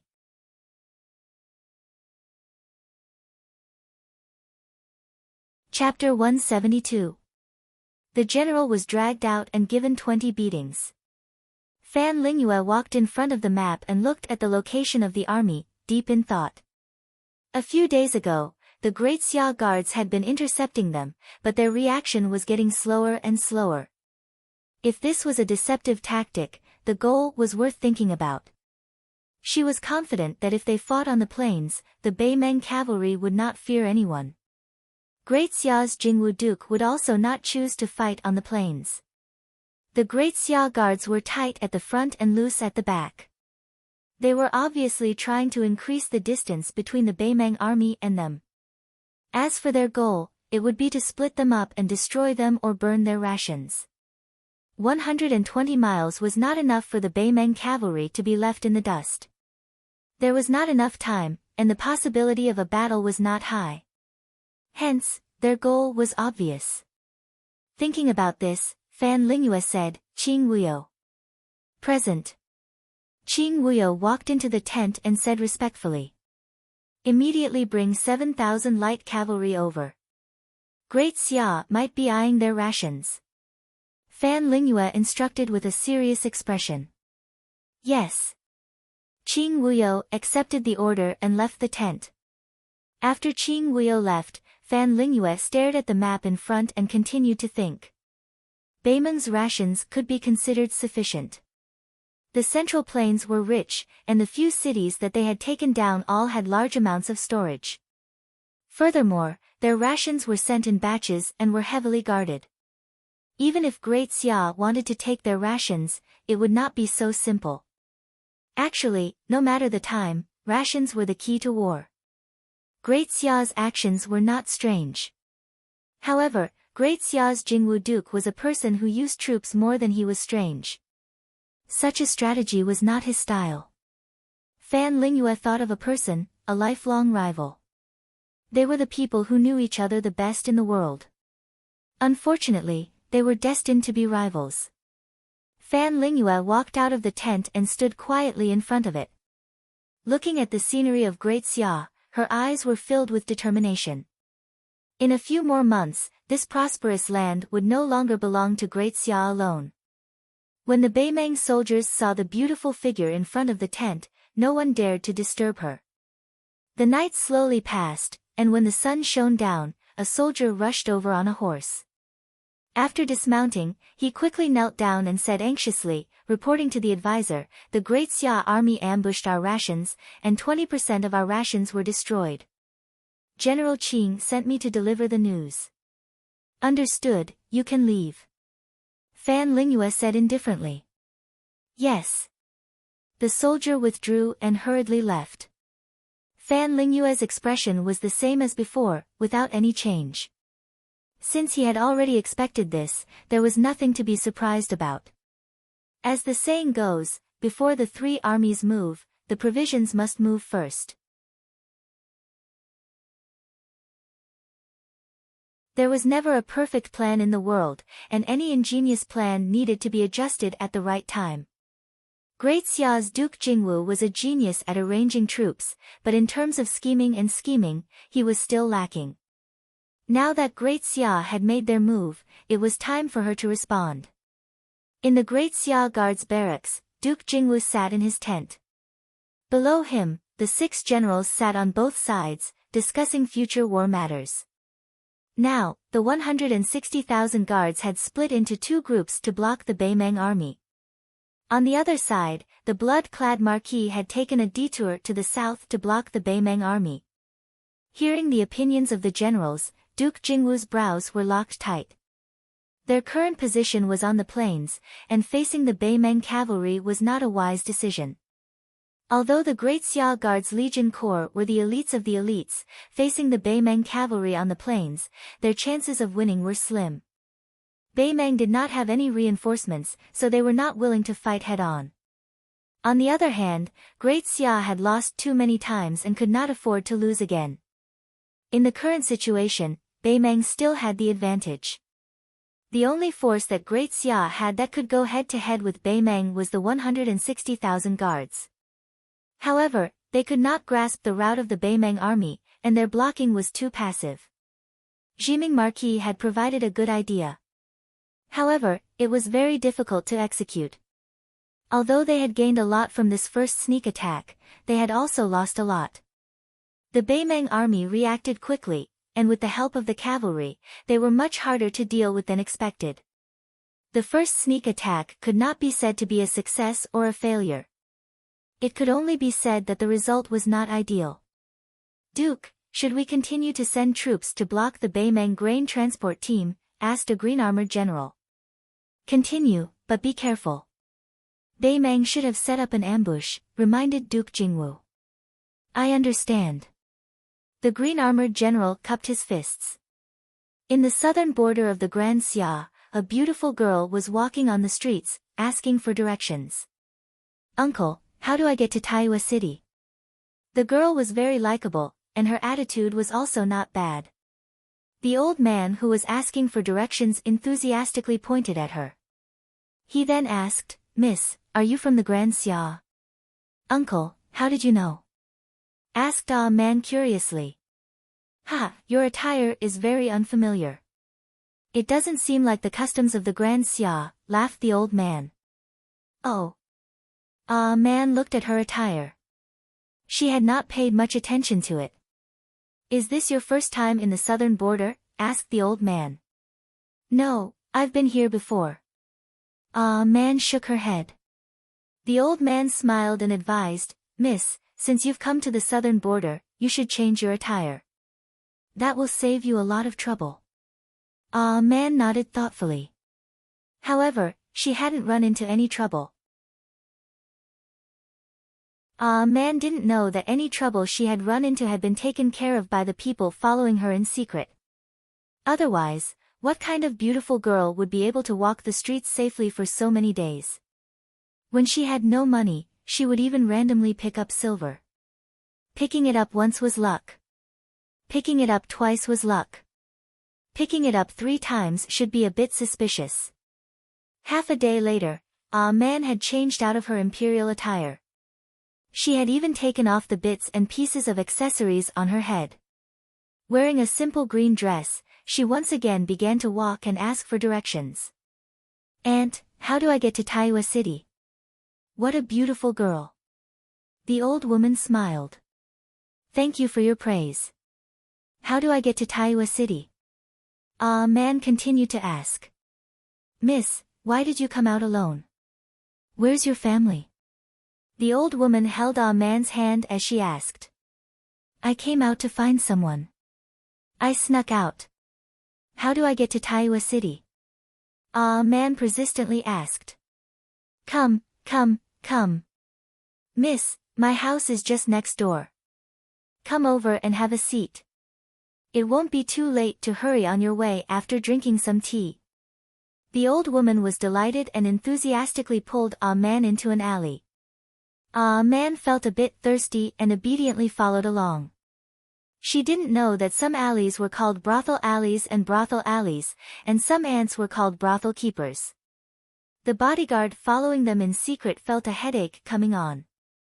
Did this little princess not feel that something was wrong? That old woman's makeup was so bad that even her own mother wouldn't be able to recognize her. With a single glance, one could tell that she wasn't from a good family. Unfortunately, a man didn't feel anything. That was because she had never seen any brothel alleys. She also didn't know what a brothel keeper was. In the past, with the protection of the barbarian king, she rarely even left the barbarian palace. She didn't know anything about the outside world. Later, she secretly ran out with Ning Chen and came into contact with quite a few things. However, those were things that Ning Chen wanted her to see. Come, miss, have some tea. The old woman poured a cup of tea and handed it over. Her smile was like a flower that had grown out of a bad flower. Thank you, auntie. A man received the tea and politely said. Is the person you're looking for in Taiyuan City? The old woman sat down and poured herself a cup of tea. She took a sip and asked. I don't know. A man shook her head. Then what's the person you're looking for? What does he do? The old woman beat around the bush. He's called Ning Chen. A man replied. After saying that, she thought for a moment and continued with uncertainty, I think he's Grand Xia's Jiming Marquis. Pfft. Hearing this name, the old woman spat out the tea she hadn't swallowed.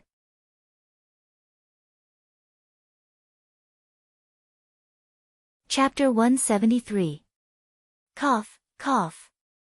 The old woman choked on her tea and violently coughed for a long time. In the Grand Xia, the 3 words knowing fate Marquis were definitely not a good symbol. Miss really likes to joke. The old woman naturally didn't believe her. She rubbed her chest and forced a smile. I'm not joking, seriously said Amon. The old woman didn't want to talk about this topic anymore. Many people in the Grand Xia knew that the knowing fate Marquis had died to the wrath of the heavens.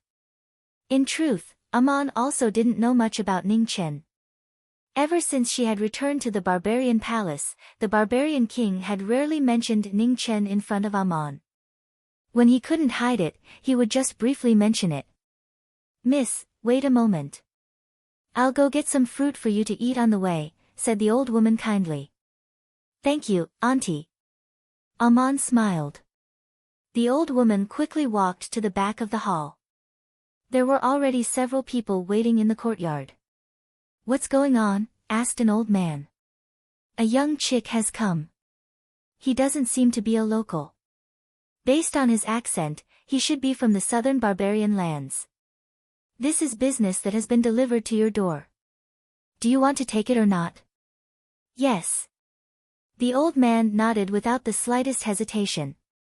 He waved his hand at the 3 people behind him and then quietly walked to the front of the hall.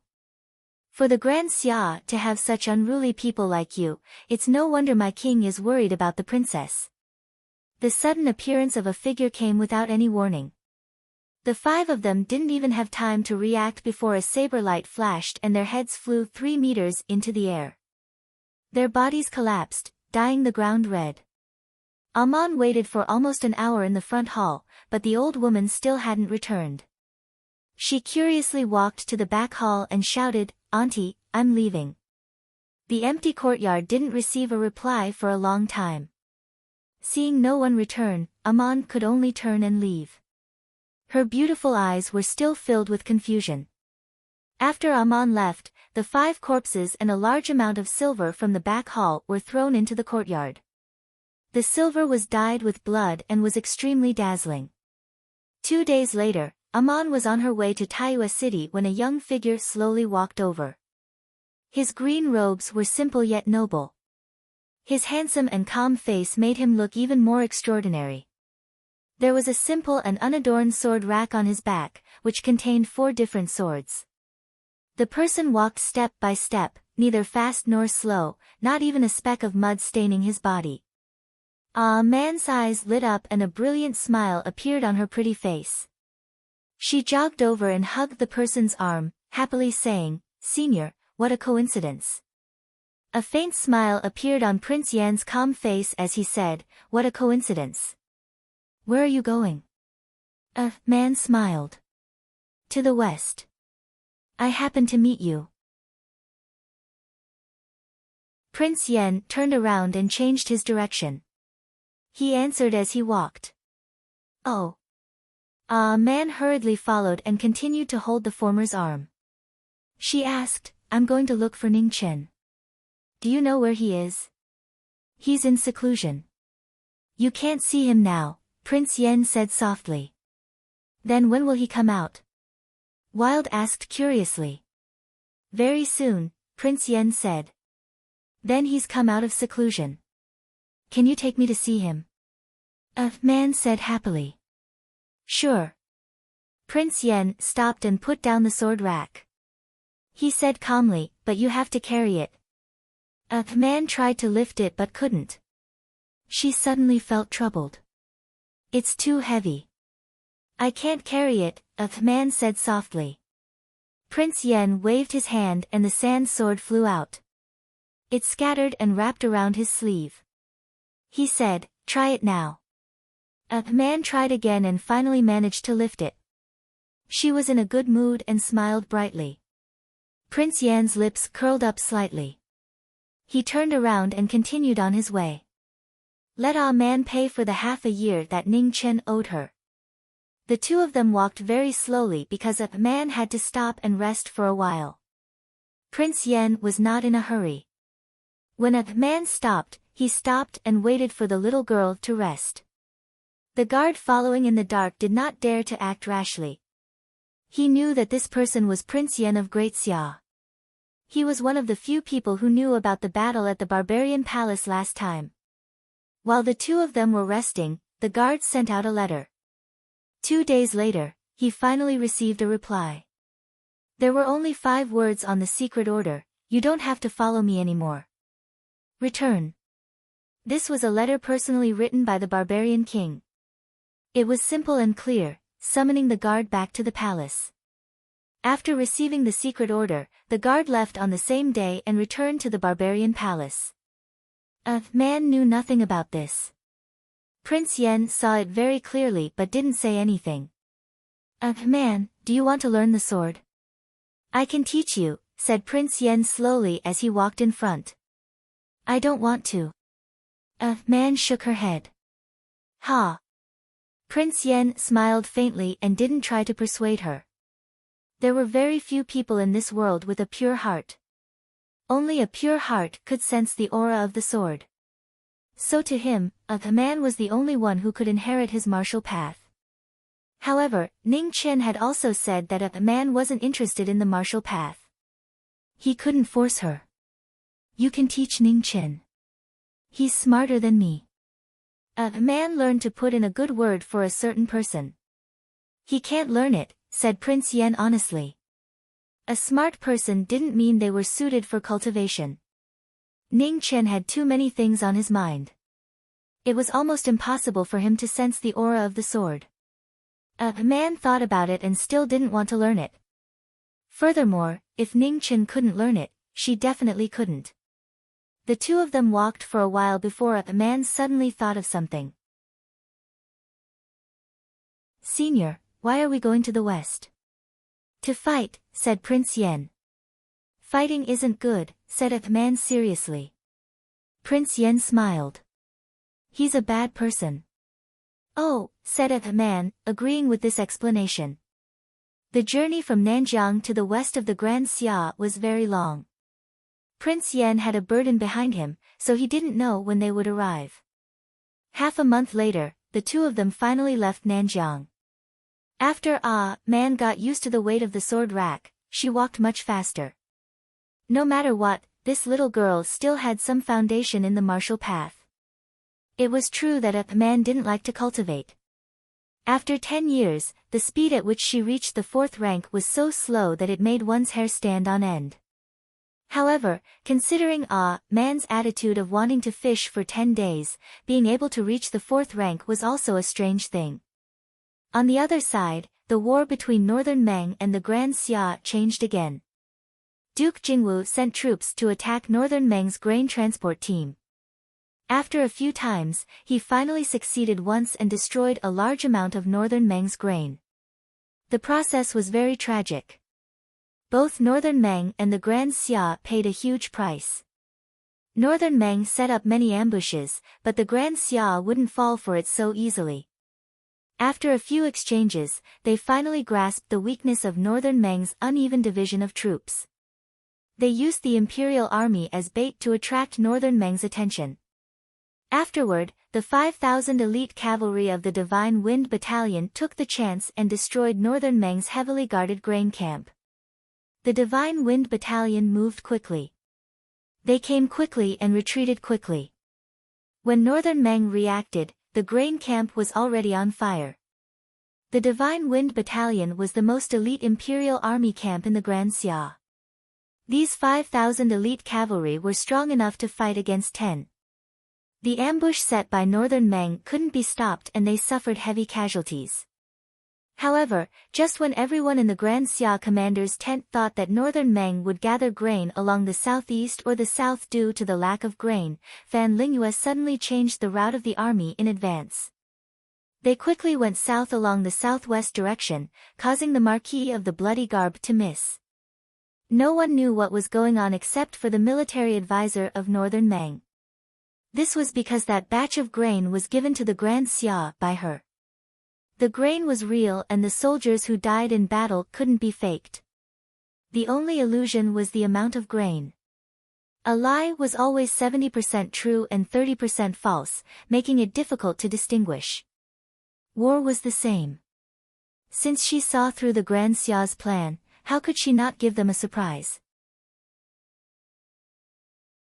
This sudden change of route completely messed up the deployment of the Grand Xia and also allowed Northern Meng to take the opportunity to break away from the encirclement of the imperial army. Northern Meng's path to the south to attack the Grand Xia was one step closer. In the netherworld, Ning Chen, who had been in seclusion, opened his eyes. The power of a 10,000-year-old king medicine was beyond imagination. The drop of phoenix blood in his spiritual sense had absorbed most of the medicine's power. However, the remaining power still helped him to advance from the middle of the 9th level to the late stage, one step closer to the peak of the 9th level. There were still 2 king medicines left. Originally, he needed to wait for a period of time before consuming them. However, Ning Chen was worried and didn't want to stay here for long. Thus, he swallowed the 2 king medicines in one go. The unusually large medicinal power surged wildly like a raging sea, difficult to control. Ning Chen relied on his immortal body and ignored it, allowing the medicinal power to surge wildly. Soon after, he completely opened up his Dantian Sea of Qi and frantically absorbed the wild power in his body. In half a month's time, Ning Chen's cultivation soared to the peak of the 9th level. During this time, Ning Chen attempted to use the surging medicinal power to break through to the Xiantian realm. The result was undoubtedly a failure. If the Xiantian realm was so easy to reach, there wouldn't be so few Xiantians in the world. Of course, the 2 king medicines weren't completely useless. At the very least, they temporarily repaired his body that had been corroded by the yellow springs flower and allowed him to take off the black cloth. Unfortunately, even the power of the king medicines couldn't repair the completely damaged internal organs. Without reaching the Xiantian realm, the damage to the internal organs was irreversible. The peak of the 9th level was only one step away from the Xiantian realm. However, in reality, it was a whole layer of heaven. After practicing for another 2 days, Ning Chen repeatedly encountered the Xiantian realm barrier. It was difficult for him to move forward. He stood in the world, but he couldn't cross it. The king medicine's power was decreasing, which meant that the days he could practice were decreasing. Ning Chen had no choice but to temporarily give up on breaking through to the Xiantian realm and focus on practicing the Taoist secret method that Dao Kuei gave him. Senior Jiang once said that this secret method was the most suitable method in the world for practicing the life scroll. If he wanted to improve his strength, this was the fastest way. Ning Chen operated the life scroll. Suddenly, the surrounding temperature dropped rapidly. Frost appeared and floated down from the sky like snowflakes. The secret method was divided into 2 parts, created for people with 2 different constitutions. His constitution was cold, so he could only practice half of it. The name of this half was very special. It was called the art of clear snow. It was perfected by generations of Taoist sages after tens of thousands of years. They wanted to compete with the heavenly tomes. Among the heavenly tomes, other than the life scroll, all had their own unique mental cultivation methods and moves. Only the life scroll was an exception. Therefore, the Taoist sages created this secret method to make up for the shortcomings of the life scroll. The art of clear snow was the first method under the heavenly tomes. To a certain extent, the 4 words in the middle could be removed.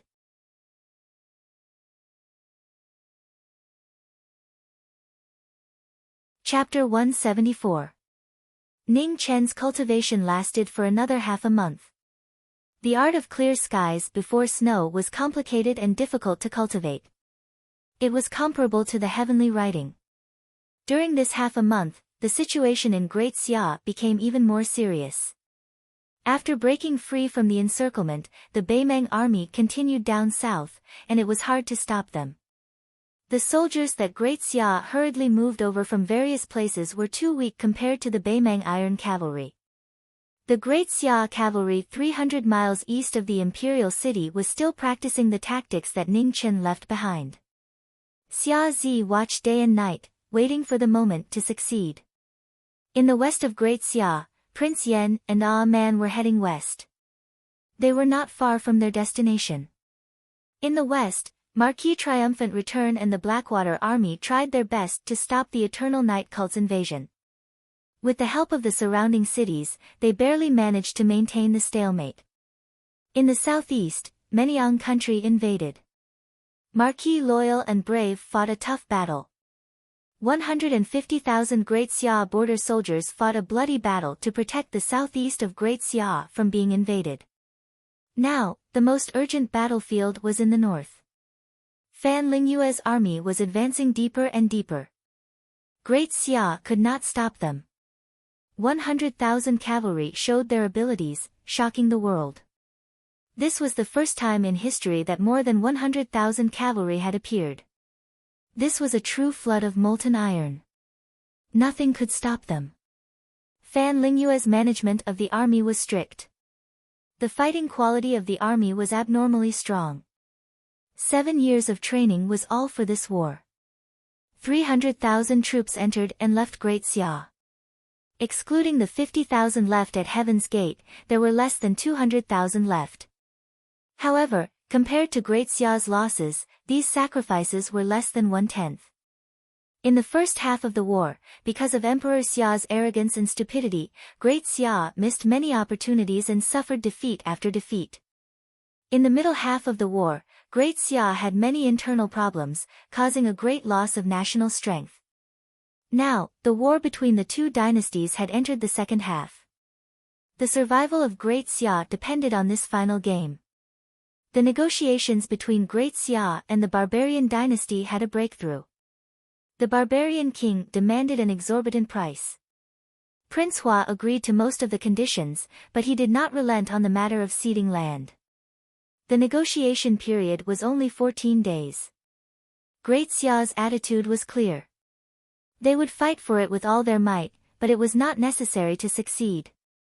In fact, the Barbarian king had some doubts when he saw Prince Hua. He thought of the marriage between Great Xia and True Extreme Nation. It was a fact that True Extreme Country and Great Xia were not on good terms. However, there was no true friendship between countries. There were only interests. Moreover, it was not the first time that the Barbarian dynasty and Great Xia had fought. In the past, Great Xia had sent Marquis Ji Yu to guard Nanjiang with the purpose of preventing the Barbarian dynasty from invading. Since the Barbarian dynasty could borrow troops, the True Extreme Nation could do the same. Furthermore, Great Xia and True Extreme Country had a layer of relationship. As long as they did not fall out with each other, this layer of relationship was a good excuse for a trade. In the end, Prince Hua threw out another huge temptation. As long as the Barbarian dynasty was willing to lend troops, Great Xia was willing to sell 20% of Bai Ruoyuan's iron ore for the next 10 years to the Barbarian dynasty at the original price. At this moment, even the Barbarian king could not help but be moved. Bai Ruoyuan was the largest source of iron ore for Great Xia, and its mineral reserves were shockingly rich. What the Barbarian dynasty lacked the most was iron. With these iron ores, the weapons and armor of the Barbarian dynasty would be completely new. With this condition, the following negotiations were abnormally smooth. The Barbarian king and Prince Hua were both old foxes who had lived for decades. They knew when to advance and when to retreat. In just a few days, the remaining conditions were agreed upon. Not long after Prince Hua returned to the court, the Barbarian king ordered the deployment of troops. 100,000 barbarian soldiers majestically embarked on the journey to the north, adding another variable to this war. After receiving this news, Fan Lingyue calculated the impact of the Barbarian dynasty's participation in the war. The northern battlefield between the Barbarian dynasty and Great Xia was very far away. It would take at least 2 months to arrive. By that time, it would already be autumn, and the situation between the two dynasties would be more or less settled. In the west of Great Xia, Prince Yan and his little burden, who had been traveling for more than a month, finally arrived at their destination. When Prince Yen and Marquis met, they smiled faintly. Prince Yen was the legend of Great Xia, and Marquis was the invincible military god of Great Xia. Long time no see. Marquis Kaishian said. Long time no see, Prince Yen replied. Are you here to look for a sword? Marquis Kaishian asked. No, Prince Yen shook his head and said calmly, a junior saw that I was too bored and found something to do. Marquis Jiming? Marquis Kaishian asked. Among the younger generation of Great Xia, only the legendary Marquis Jiming could invite the person in front of him. Ha, Prince Yen chuckled, tacitly admitting it. When? Marquis Kaishian asked calmly. Since he wasn't here to look for a sword, his purpose was obvious. There was no need to ask further. Tomorrow, Prince Yen replied. Marquis Kaishian nodded and arranged for tents for the two. On the other side, he sent a soldier to deliver a letter to the martial monarch. In tomorrow's battle, they might be able to see if the martial monarch of Eternal Night cult was truly invincible. As night fell, Prince Yen stood in front of the moon. His green robe fluttered in the wind. His body gradually merged with the world, as if he would break through the sky at any moment. The current legend of Great Xia was a true genius of the generation. He had practiced martial arts for 27 years, crossed the Khanate realm, and transcended 5 tribulations. If there was one person in the world who could fight a 5th tribulation realm cultivator against a 3 calamity realm cultivator, it would be Prince Yen of Great Xia. In the army, the patrolling soldiers looked at the distant figure in the night. No one dared to disturb him. Of course, there was one exception. Senior, a man ran over, instantly breaking this transcendent atmosphere.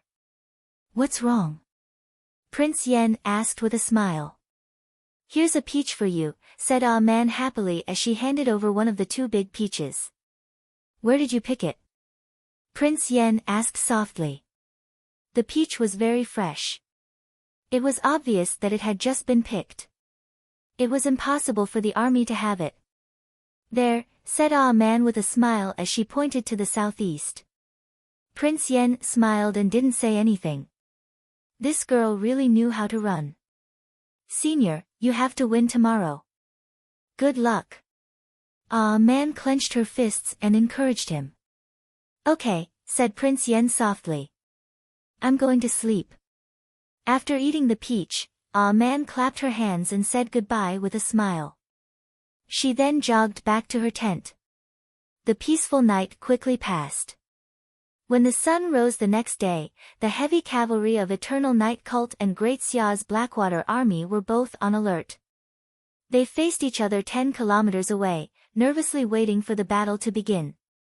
The martial monarch appeared. He was wearing black armor and the Tianhuang halberd was ferocious. At that moment, the sound of footsteps could be heard from the distance. A young figure walked over in the light of dawn. His steps were neither fast nor slow. Each step was steady. Everyone couldn't help but look over. In front of the heavy cavalry, the 3 generals narrowed their eyes. Was this the legend of Great Xia? He was really too young. Please, said the martial monarch, giving the strong cultivator in front of him enough respect. Please, replied Prince Yen. After that, the martial monarch moved. He stepped on the ground and concentrated his divine power on his halberd. The world-shocking power caused the ground to crack. The powerful divine power spread all the way to Prince Yen. Facing the divine power, Prince Yen did not move at all. With a slight shift of his mind, the green and red swords flew out and streaked across the sky. They sliced through the air in front of the cracked ground. In the next moment, a huge gully appeared. The 2 forces collided with each other and the color of the sky changed. Everything within 10 kilometers seemed to have been hit by a heavenly tribulation. The ground kept shaking. The 2 huge cracks continued to spread until they were 30 kilometers away. The 2 armies had no choice but to retreat another 5 kilometers. They watched the battle from 30 kilometers away. The power of a Xiantian expert wasn't something a human could resist. And a battle on the level of 3 disasters was even more disastrous. If you got too close and got caught in the shockwaves, it would be difficult to not die. In front of the Blackwater army, Marquis Victorious Return was silently watching the battle. He didn't have the slightest intention of helping. This was a fair battle. He wouldn't interfere. A man stood next to Marquis Victorious Return, nervously clenching her fists. She wasn't an idiot. Naturally, she could see that this battle wasn't simple. Good luck, good luck, good luck. A man was constantly cheering for Prince Yen. Ning Chen had taught her that when she couldn't help, cheering was also useful. Green and red breath at the same time. In the middle of the battle, the 2 swords flew into the sky. They were like rainbows as they transformed into streams of swords that rushed towards the martial monarch in front of them. It was a move that couldn't be dodged. It was the pinnacle of sword techniques. It was fast, accurate, and direct without any complicated changes. It was an ultimate move that sealed off all paths of retreat. The martial monarch focused.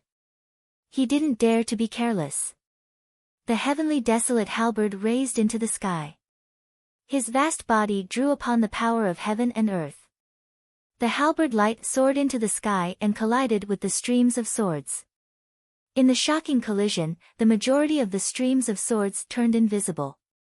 But there was still a sword that quietly broke through the obstruction and passed through the martial monarch's body. The unrivaled martial monarch was forced back half a step. He was the first to be injured. The expert martial monarch wiped his hand and the bleeding stopped. For the first time since the start of the battle, he was completely focused. On the other side, Prince Yen calmly watched. He didn't take the opportunity to attack. This battle wouldn't end so quickly. At the beginning, it was only a test. In the Netherworld Underworld, Ning Chen stood at the entrance of the Netherworld Underworld. He looked towards the distant west with worry in his eyes. Although he had confidence in his senior, he couldn't help but worry. Normal people only had 1 qi. There would always be times when their true qi couldn't keep up. Especially when changing techniques, it was even more obvious. On the other hand, martial monarchs with 2 qis could heal as they fought. As long as it wasn't an irreversible injury, they were practically undying. That was also the main reason why martial monarchs were undefeatable. There were only 2 ways to defeat a martial monarch.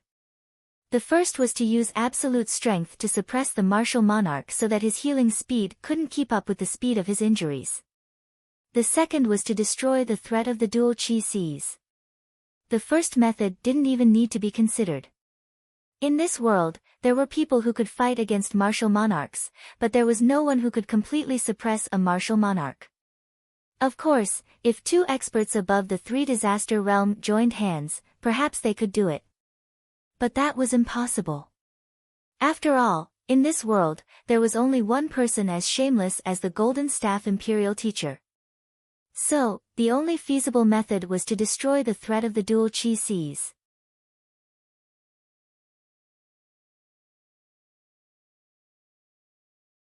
Chapter 175. In the west of the Great Xia, the Blackwater Army and the cavalry of the Gods sect were facing each other. The battle between the 2 armies had reached its climax. After the initial probing, both of them brought out their true strength.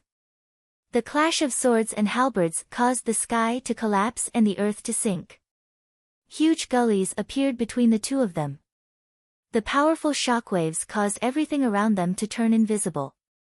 Broken stones filled the sky and scattered 3,000 feet away. This was a battle between true experts. It was fair and just. No one else could interfere. The martial lord's might was astonishing. The Sky Baron halberd was like a weapon that could destroy the world. Every time he waved it, a huge crack appeared in the sky. It was difficult to withstand this power. The Yen Prince raised the 2 swords in his hands as if they were light. One was fast, the other was slow. The fast one suppressed the enemy first, the slow one neutralized the enemy's power. The two swords worked together. Their attacks were fierce and their defense was tight. They were not at a disadvantage at all. "The Yen Prince of the Great Xia is so capable," said a general of the gods sect in shock. "This person's sword seems to be able to predict the enemy's moves. He can always react before the martial lord makes a move." "Unbelievable," said another general of the gods sect in confusion. "It's not that he can predict the enemy's moves." The third general of the gods sect slowly shook his head and denied, "It's accurate and very fast. The martial lord's moves have just started and the red sword has already attacked. The martial lord didn't have enough power and his moves were already weak.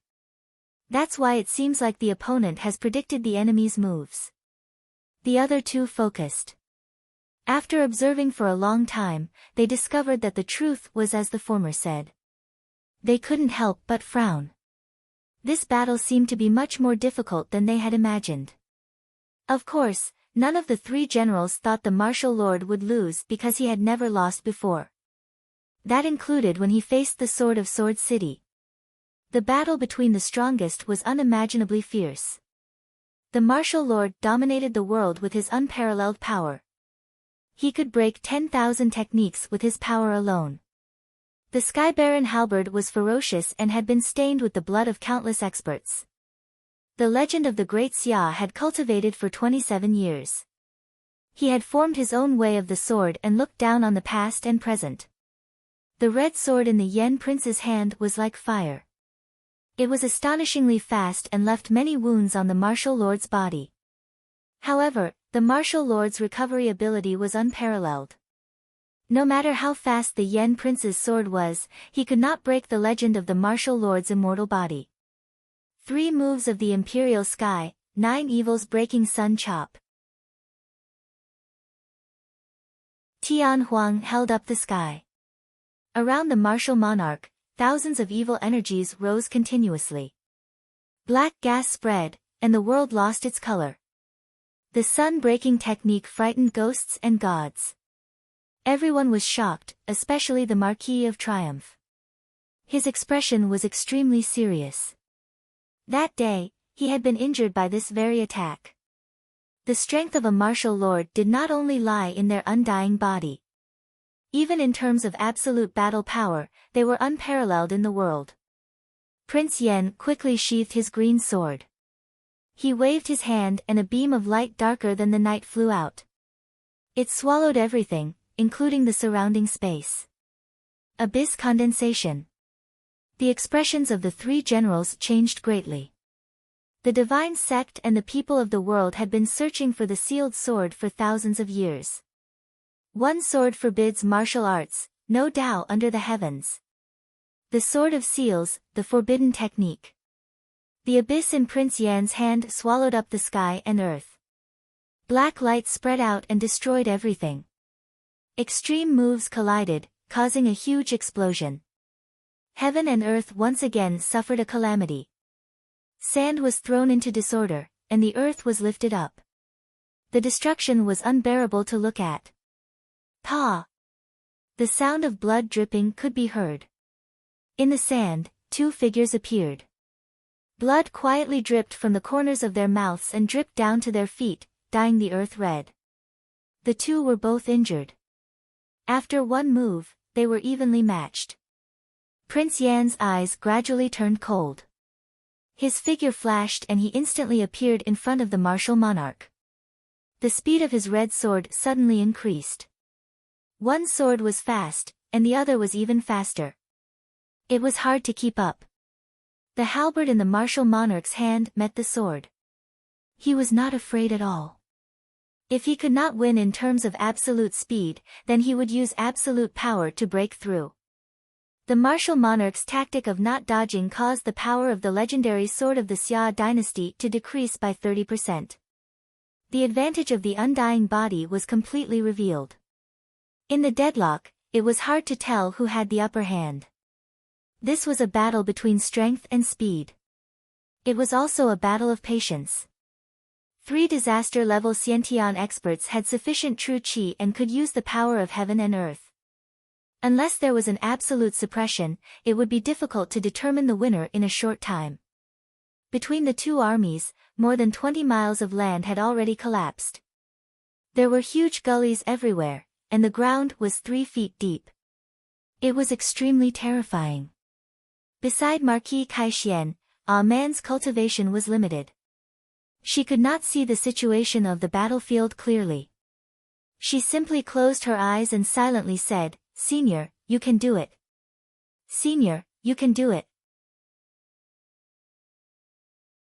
Although most of the soldiers in the two armies could not see the situation of the battle clearly, looking at the terrifying scene of the sky collapsing in front of them, each one was more shocked than the other. In the past, the battle between Marquis Kaixuan and the martial monarch would try to avoid people as much as possible. Moreover, the battle would end very quickly. It was the first time for them to see a battle between 3 disaster-level Xiantian experts. It was hard to believe that this was not human strength, but divine power.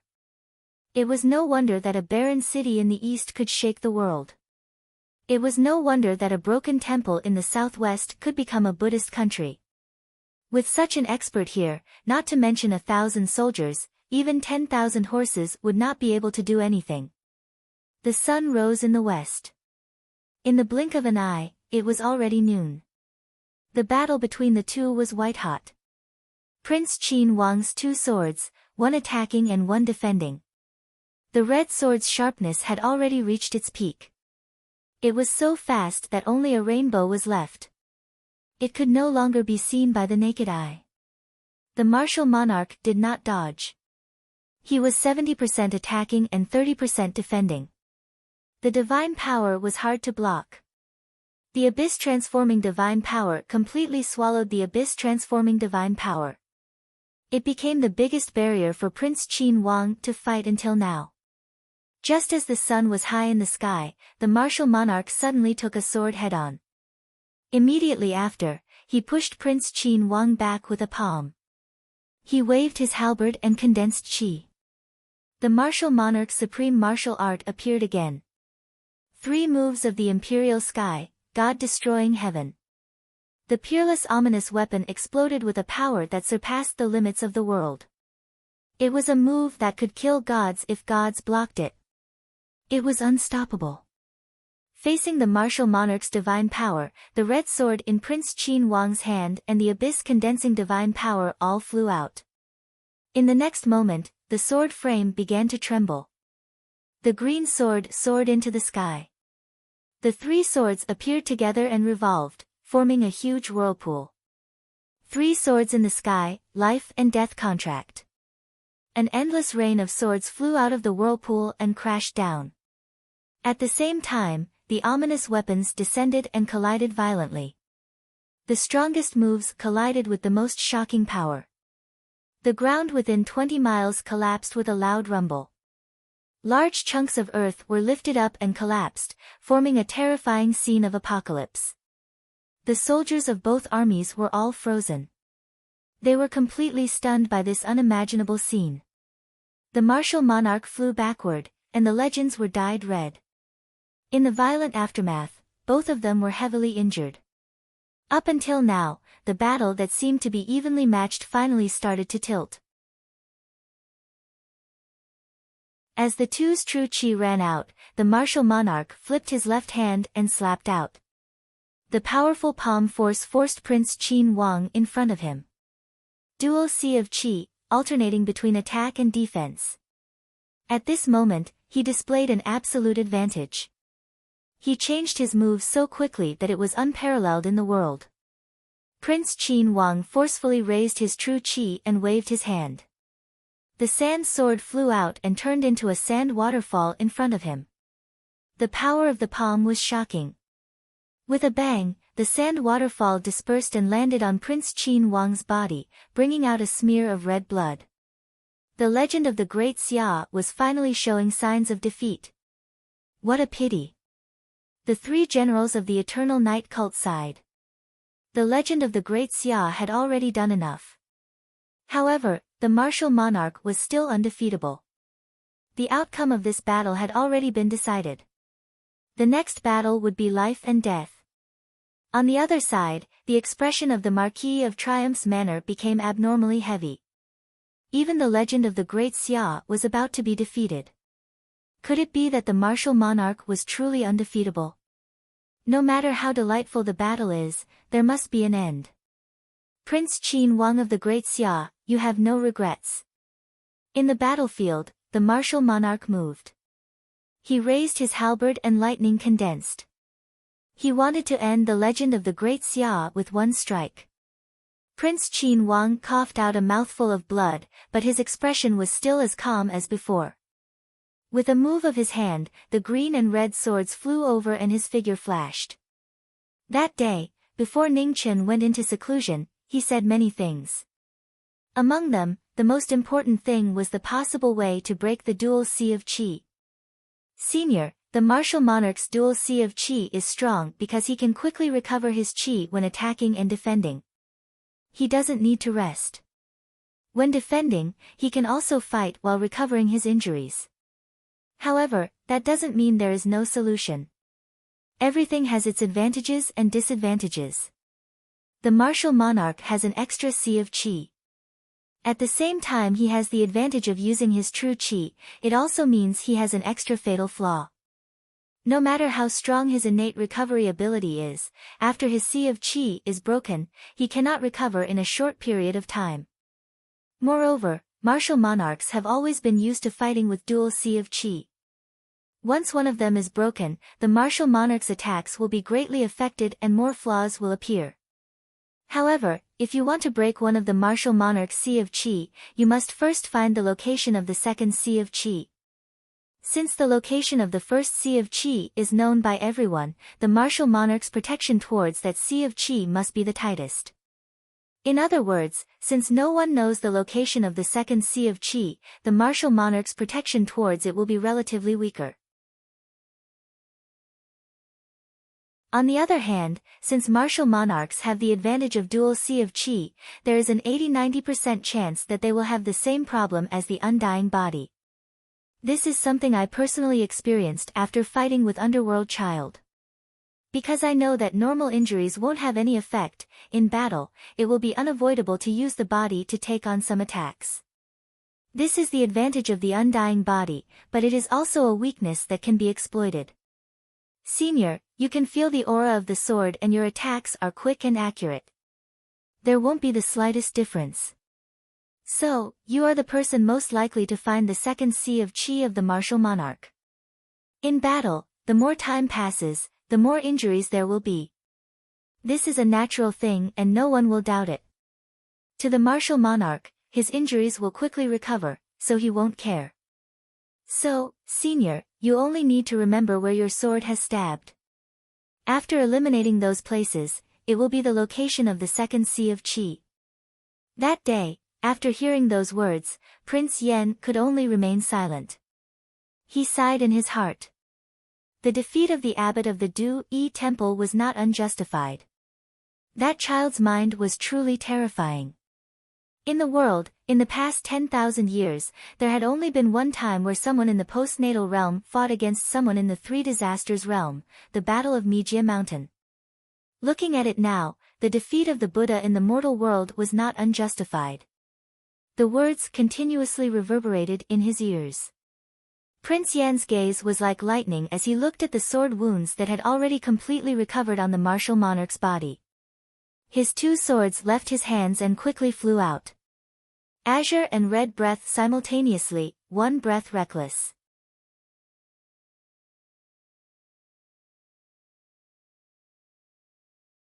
Chapter 176.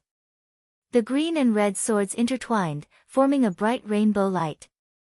They intersected and spiraled, directly attacking the only two acupoints on Wu Jun's body that had no sword marks. The two swords broke the acupoints. After this attack, Wu Jun's second Qi Si would finally appear in the world. The sword light followed, unavoidable and unavoidable.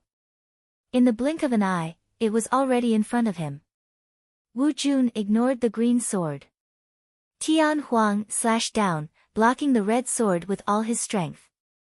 In the next moment, the green sword passed through his body, bringing out a beautiful flower of blood. Clang! There was an ear-piercing collision. The moment the sword and halberd collided, the red sword flew away and the halberd trembled. Prince Yan's eyes suddenly became sharp. His body rushed forward, and the sand sword quickly condensed in his hand, turning into the thinnest sword in the world. The moment the halberd trembled and deviated, the sand sword brushed past Tian Huang's body and pierced 2 inches below Wu Jun's heart. Ugh! The sand sword entered his body. Wu Jun groaned and retreated half a step. Blood flowed out of his mouth. His undying body was finally broken. Ha! Wu Jun shouted. Enduring the pain in his heart, he flipped his left palm and forcefully counterattacked. With a loud bang, the two collided. Prince Yan was thrown back more than 10 feet. After landing, a trace of blood quietly slid down from the corner of his mouth. Ugh! On the other side, Wu Jun retreated 2 steps. The aura around his body was violently chaotic. His true qi surged, scattering in all directions from his destroyed qi sea. For the first time since the battle started, he showed signs of defeat. In front of the 2 armies, the 3 generals and Marquis' triumphant return were startled. Soon after, as if they had thought of something, their expressions changed. Wu Jun was about to lose. The sand sword scattered, turning into a stream of light and entering the sword frame. Blood flowed out of Wu Jun's chest. It was extremely dazzling. The legend of the Great Xia deserves his reputation. Come again. Wu Jun stepped forward and laughed heartily. His arrogance did not decrease, and his blood did not stop flowing. He raised his halberd and attracted lightning. His divine power shook the world. Prince Yan waited with full concentration. He did not let down his guard because he had destroyed Wu Jun's qi sea. He had never thought that Wu Jun would lose so easily. There were 5 3-disaster realm experts in the world. Apart from the legend of the Eternal Night sect who had never appeared, Wu Jun was the undisputed number 1 of the remaining 4. To be able to sit at the top of the world, he could not just rely on his undying body. There were also Buddhas in the human world, but unfortunately, he was the weakest one. The green sword vibrated and flew back into Prince Yan's hand. The surrounding temperature suddenly dropped. At this moment, even the ground began to freeze. The white world spread and turned into a world of ice crystals. Heaven and earth were frozen, and all living things seemed to be dead. In the silent world, all sound had disappeared, and there was only the sound of swords and people. In the next moment, lightning descended from the 9 heavens, breaking this silent scene. The sea of lightning surged like the cries of 1,000 birds as it rapidly disintegrated the world of ice and snow. The halberd was blocked by the green sword. The ground beneath their feet sank by 3 feet and collapsed once again. The martial monarch's tyrannical move was world-shocking. The azure sword violently trembled, as if it was emitting a mournful cry. Hearing the sword aura, Prince Yan's expression changed slightly. His body flashed and he retreated 10 feet away. This battle ends here. With a wave of his hand, the green sword returned to its stand. The sword's stand disappeared and fell in front of Ah Man, let's go. Prince Yan's figure flickered as he arrived before them and said calmly. Man's eyes were wide open and filled with confusion. He didn't know what was going on. Within the battlefield, the martial monarch frowned, but he didn't stop them. Ah Man foolishly carried the sword stand and left. Marquis Kaishian and the martial monarch had no choice but to give the order to retreat. Senior, did you win? Asked a man curiously. No. Prince Yan shook his head. Ah, you lost? Man was a bit disappointed. You also didn't lose. Prince Yan shook his head once more. Then it was a draw? Asked a man with certainty this time. Prince Yan smiled. Not really. The battle just didn't end. Oh. A man was first startled, but then he understood. If they didn't want to fight, then so be it. Not fighting was the right thing to do. The two of them stayed in the Blackwater Army's camp for a short while before leaving on the same day. Marquis Kaixuan asked for the reason and then didn't stay any longer. He watched them leave. Although this battle hadn't ended, at the very least they had confirmed the location of their second Dantian Sea of Qi. They still had hope of defeating the martial monarchs in the future. "Senior, where are we going?" A man walked a few steps before being pulled down. He then ran a few steps to catch up. "The Confucian sect." Prince Yen walked in front. "Why are we going to the Confucian sect?" A man didn't know anything about the Confucian sect, but he still asked curiously. "To replenish my sword," said Prince Yen calmly. The martial monarch truly was very strong. Furthermore, he still had a trump card he hadn't used. He didn't know whether or not he could win, but he knew that if they continued fighting, the azure sword would definitely break. The two swords were a pair of swords. If one was broken, the other would quickly lose its spirituality.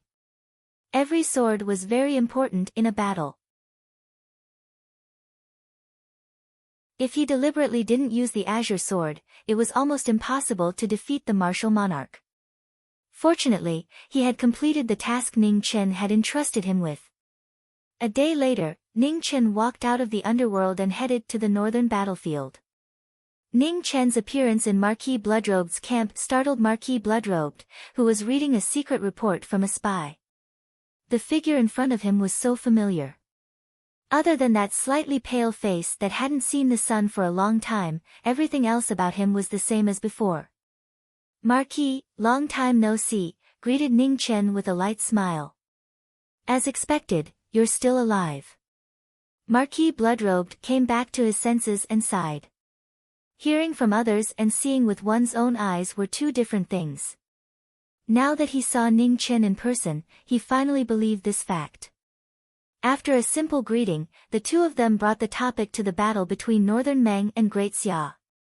As Ning Chen listened to Marquis Bloodrobe's narration, his expression became more and more serious. The situation was far more troublesome than he had imagined. Originally, he had thought that when the wheat valleys in the north ripened, they would be able to force the Northern Meng army to the southeast of Great Xia. In the future, they would be able to use the advantage of the terrain to slow down the Northern Meng army's southward advance. Who would have thought that Fan Lingyue would see through it and turn the tables on Great Xia?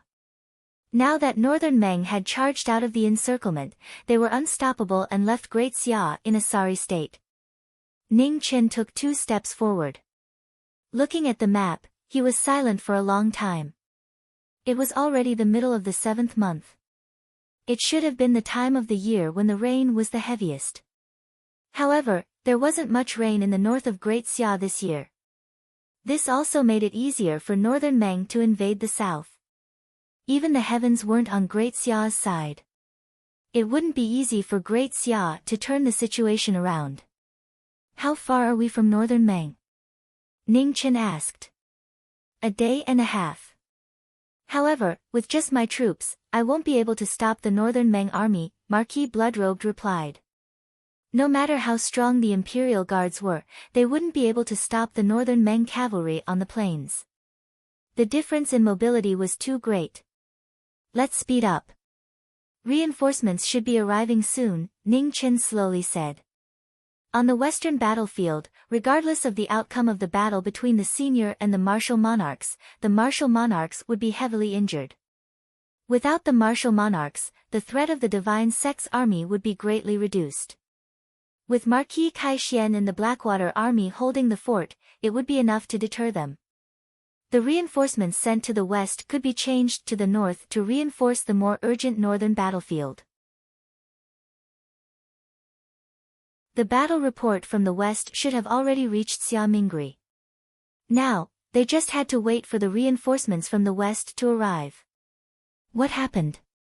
Marquis Bloodrobe's expression was grave. Ning Chen simply told him about Prince Yan's journey to the west. The senior said that he needed to take care of some matters and would only be able to arrive in about a month. Calculating the time, it should be about time. Are you confident? Marquis Bloodrobed asked seriously.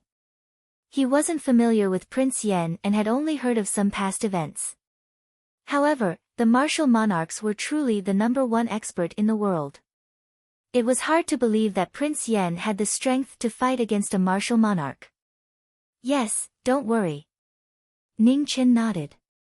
Okay, I'll bet with you. Marquis Bloodrobed made a prompt decision. Right now, there was no other way. If they followed the prescribed order, the Great Xia would only be defeated step by step. It was better to take a gamble. If what Ning Qin said was true and reinforcements would arrive soon, then if they suddenly followed, they would be able to give the Northern Meng army a surprise.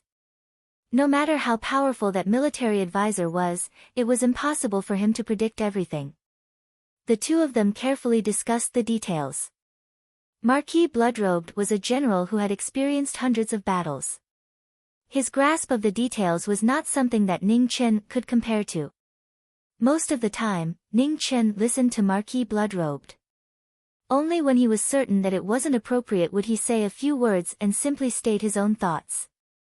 Every time this happened, Marquis Bloodrobed would think for a long time and carefully consider Ning Qin's suggestion.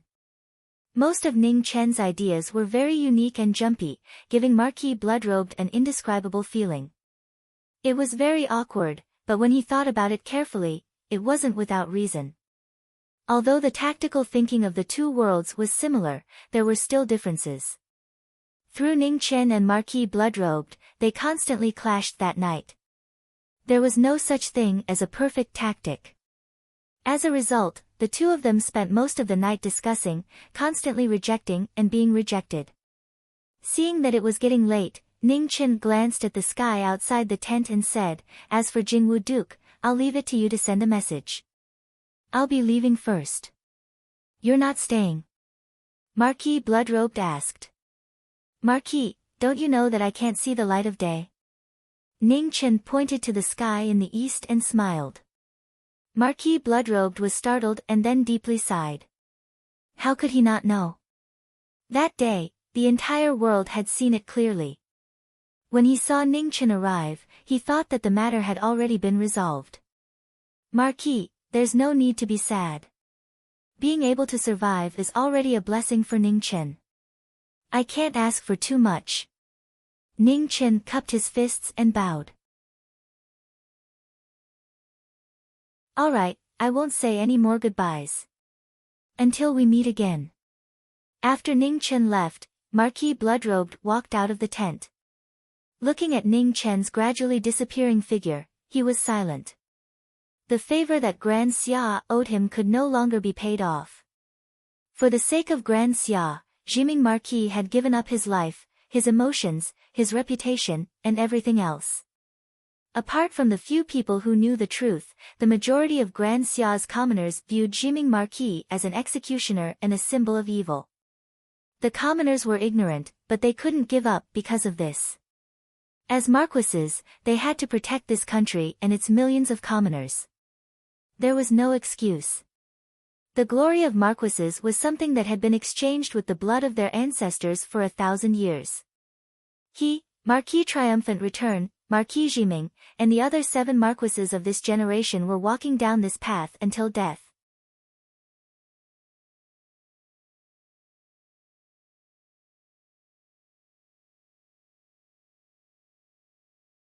In the 1,000 years of Great Xia's history, other than Xia Rui, all the Xia emperors could be said to be wise emperors. This was undoubtedly a miracle. Before Xia Rui experienced the upheaval, he was also a diligent ruler. Unfortunately, he became a tyrant because of his jealousy and paranoia. Xia Mingri had only ascended the throne for a short period of time. So far, he had shown a good temperament. However, there were many monarchs who could share weal and woe together but not share riches and honor. No one knew whether Xia Mingri was such a person or not. Ning Qin did not care about these things. Among the 4 princes of the Great Xia dynasty, apart from Xia Zi, the most talented one was actually the 3rd prince. However, Talent did not necessarily mean that he was suitable for the position of Emperor Xia. Xia Yanwu was too confident. He was like Xia Rui in the past, always thinking that everything was in his hands. The only difference was that Xia Yanwu was stronger. Therefore, in the face of Fan Lingyue's solicitation, he would agree without hesitation. Xia Mingri was the exact opposite. Compared to the third prince, Xia Mingri was more patient and cautious. Of course, he was forced by the situation at that time and had no choice. In the past, Xia Yanwu might have been a better candidate for Emperor Xia. However, now that the world was in chaos and Fan Lingyue was still alive, Xia Yanwu's arrogance would be a disaster for Great Xia. In the Heavenly Mandate Palace, Ning Chen and Xia Mingri talked for a long time. The guards and eunuchs in front of the palace had all left. No one knew what they talked about. 4 hours later, Ning Chen left and went straight north. The ghost sedan drove for 700 miles. At the same time, a beautiful figure flashed past. Her clothes were whiter than snow. There was no trace of emotion on her perfect face. She was like a fairy from the 9 heavens. She was so extraordinary that no one dared to look at her directly. Mu Qingxue. After Ning Chen felt a familiar aura in front of him, he stopped the ghost sedan and made way. If this was just a chance encounter, he would pretend that he did not know. He was waiting for her to leave. Unfortunately, Mu Qingxue also stopped. Their eyes met. They looked through the curtains of the ghost sedan. The person who had once protected him had now become the most familiar stranger. Her indifferent eyes still did not have the slightest ripple. The scabbed wound in Ning Chen's heart was torn open again. Besides pain, there was only pain. "Miss, please make way." Ning Chen endured the pain in his heart and said, "Return the scroll of life and I will let you live." Mu Qingxue said lightly. "Impossible." Ning Chen refused without hesitation. He could give up the scroll of earth and the scroll of heaven. Only the scroll of life was absolutely impossible. If he returned it, then there would be nothing between them. After getting a negative answer, Mu Qingxue moved. He unsheathed the Qingying sword and turned into the fastest shadow in the world. In a flash, he was in front of the sedan. The 3-meter-long ghost sedan became the cruelest battlefield. The sword was merciless. The ink sword came out and blocked the Qingying sword with a clang. The two swords collided. The aftershock spread and the ghost sedan immediately scattered. Ning Chen retreated 3 steps, slightly at a disadvantage. Peak 9th grade. Mu Qingxue's eyes flashed with a strange light.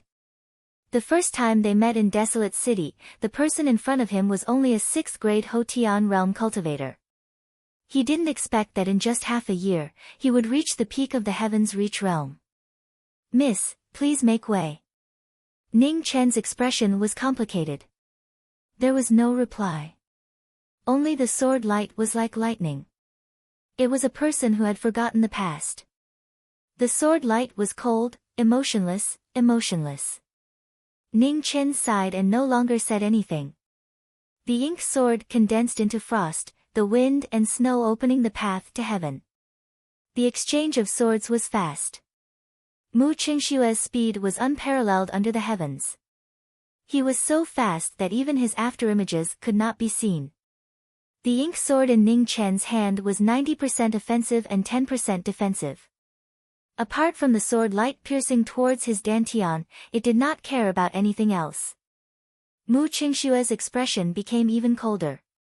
His figure flashed and he appeared in the air.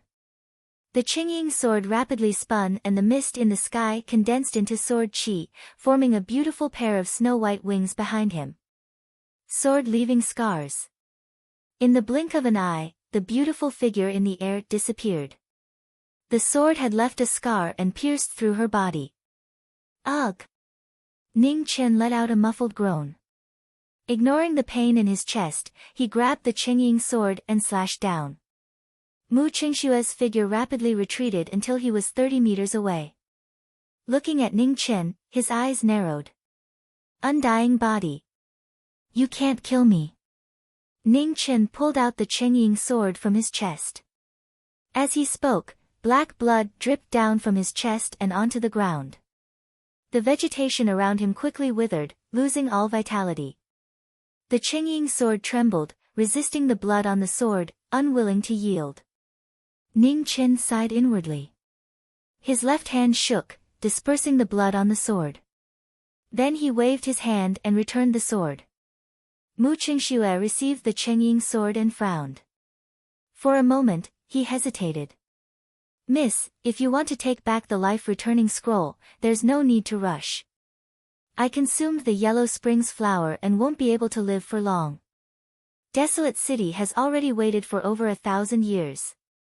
A few more months won't matter, said Ning Chen softly. You know who I am. A cold light flashed through Mu Qingxue's eyes. I was once the head of the Grand Court for a period of time. I was always able to find out things that ordinary people don't know. Miss, your surname is Mu, and the Zine Empire's imperial family is also surnamed Mu. More importantly, after the Zine Empire was destroyed, no one knew the whereabouts of the life-returning scroll. The Grand Xia searched for 1,000 years but still couldn't find it. Ning Chen raised his head and stared into Mu Qingxue's eyes. If I'm not wrong, Miss, and that senior in Desolate City should be the descendants of the Zine Empire's imperial family. Hearing that, killing intent rose in Mu Qingxue's eyes. His figure flashed and he instantly appeared in front of Ning Chen. Ning Chen let go of the sword between his fingers and took a few steps back. He said, Miss, I'll say it again. You can't kill me. Besides, I'm not the only one who suspects or even knows about this matter. There's really no need to kill me to silence me. What are you trying to say? Asked Mu Qingxue coldly. Ning Chen thought for a moment and said, I want to make a deal with you. What deal? Asked Mu Qingxue. It's very simple. A life for a life. As long as you stay by my side, in the future, if there's a crisis, I hope you can help me once.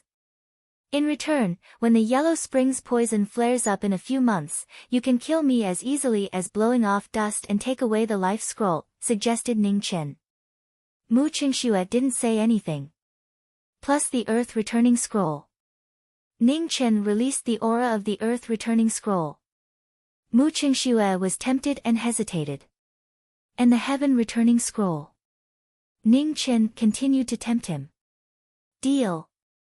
Mu Qingxue nodded and made a prompt decision. After the deal, Ning Chen's expression didn't change.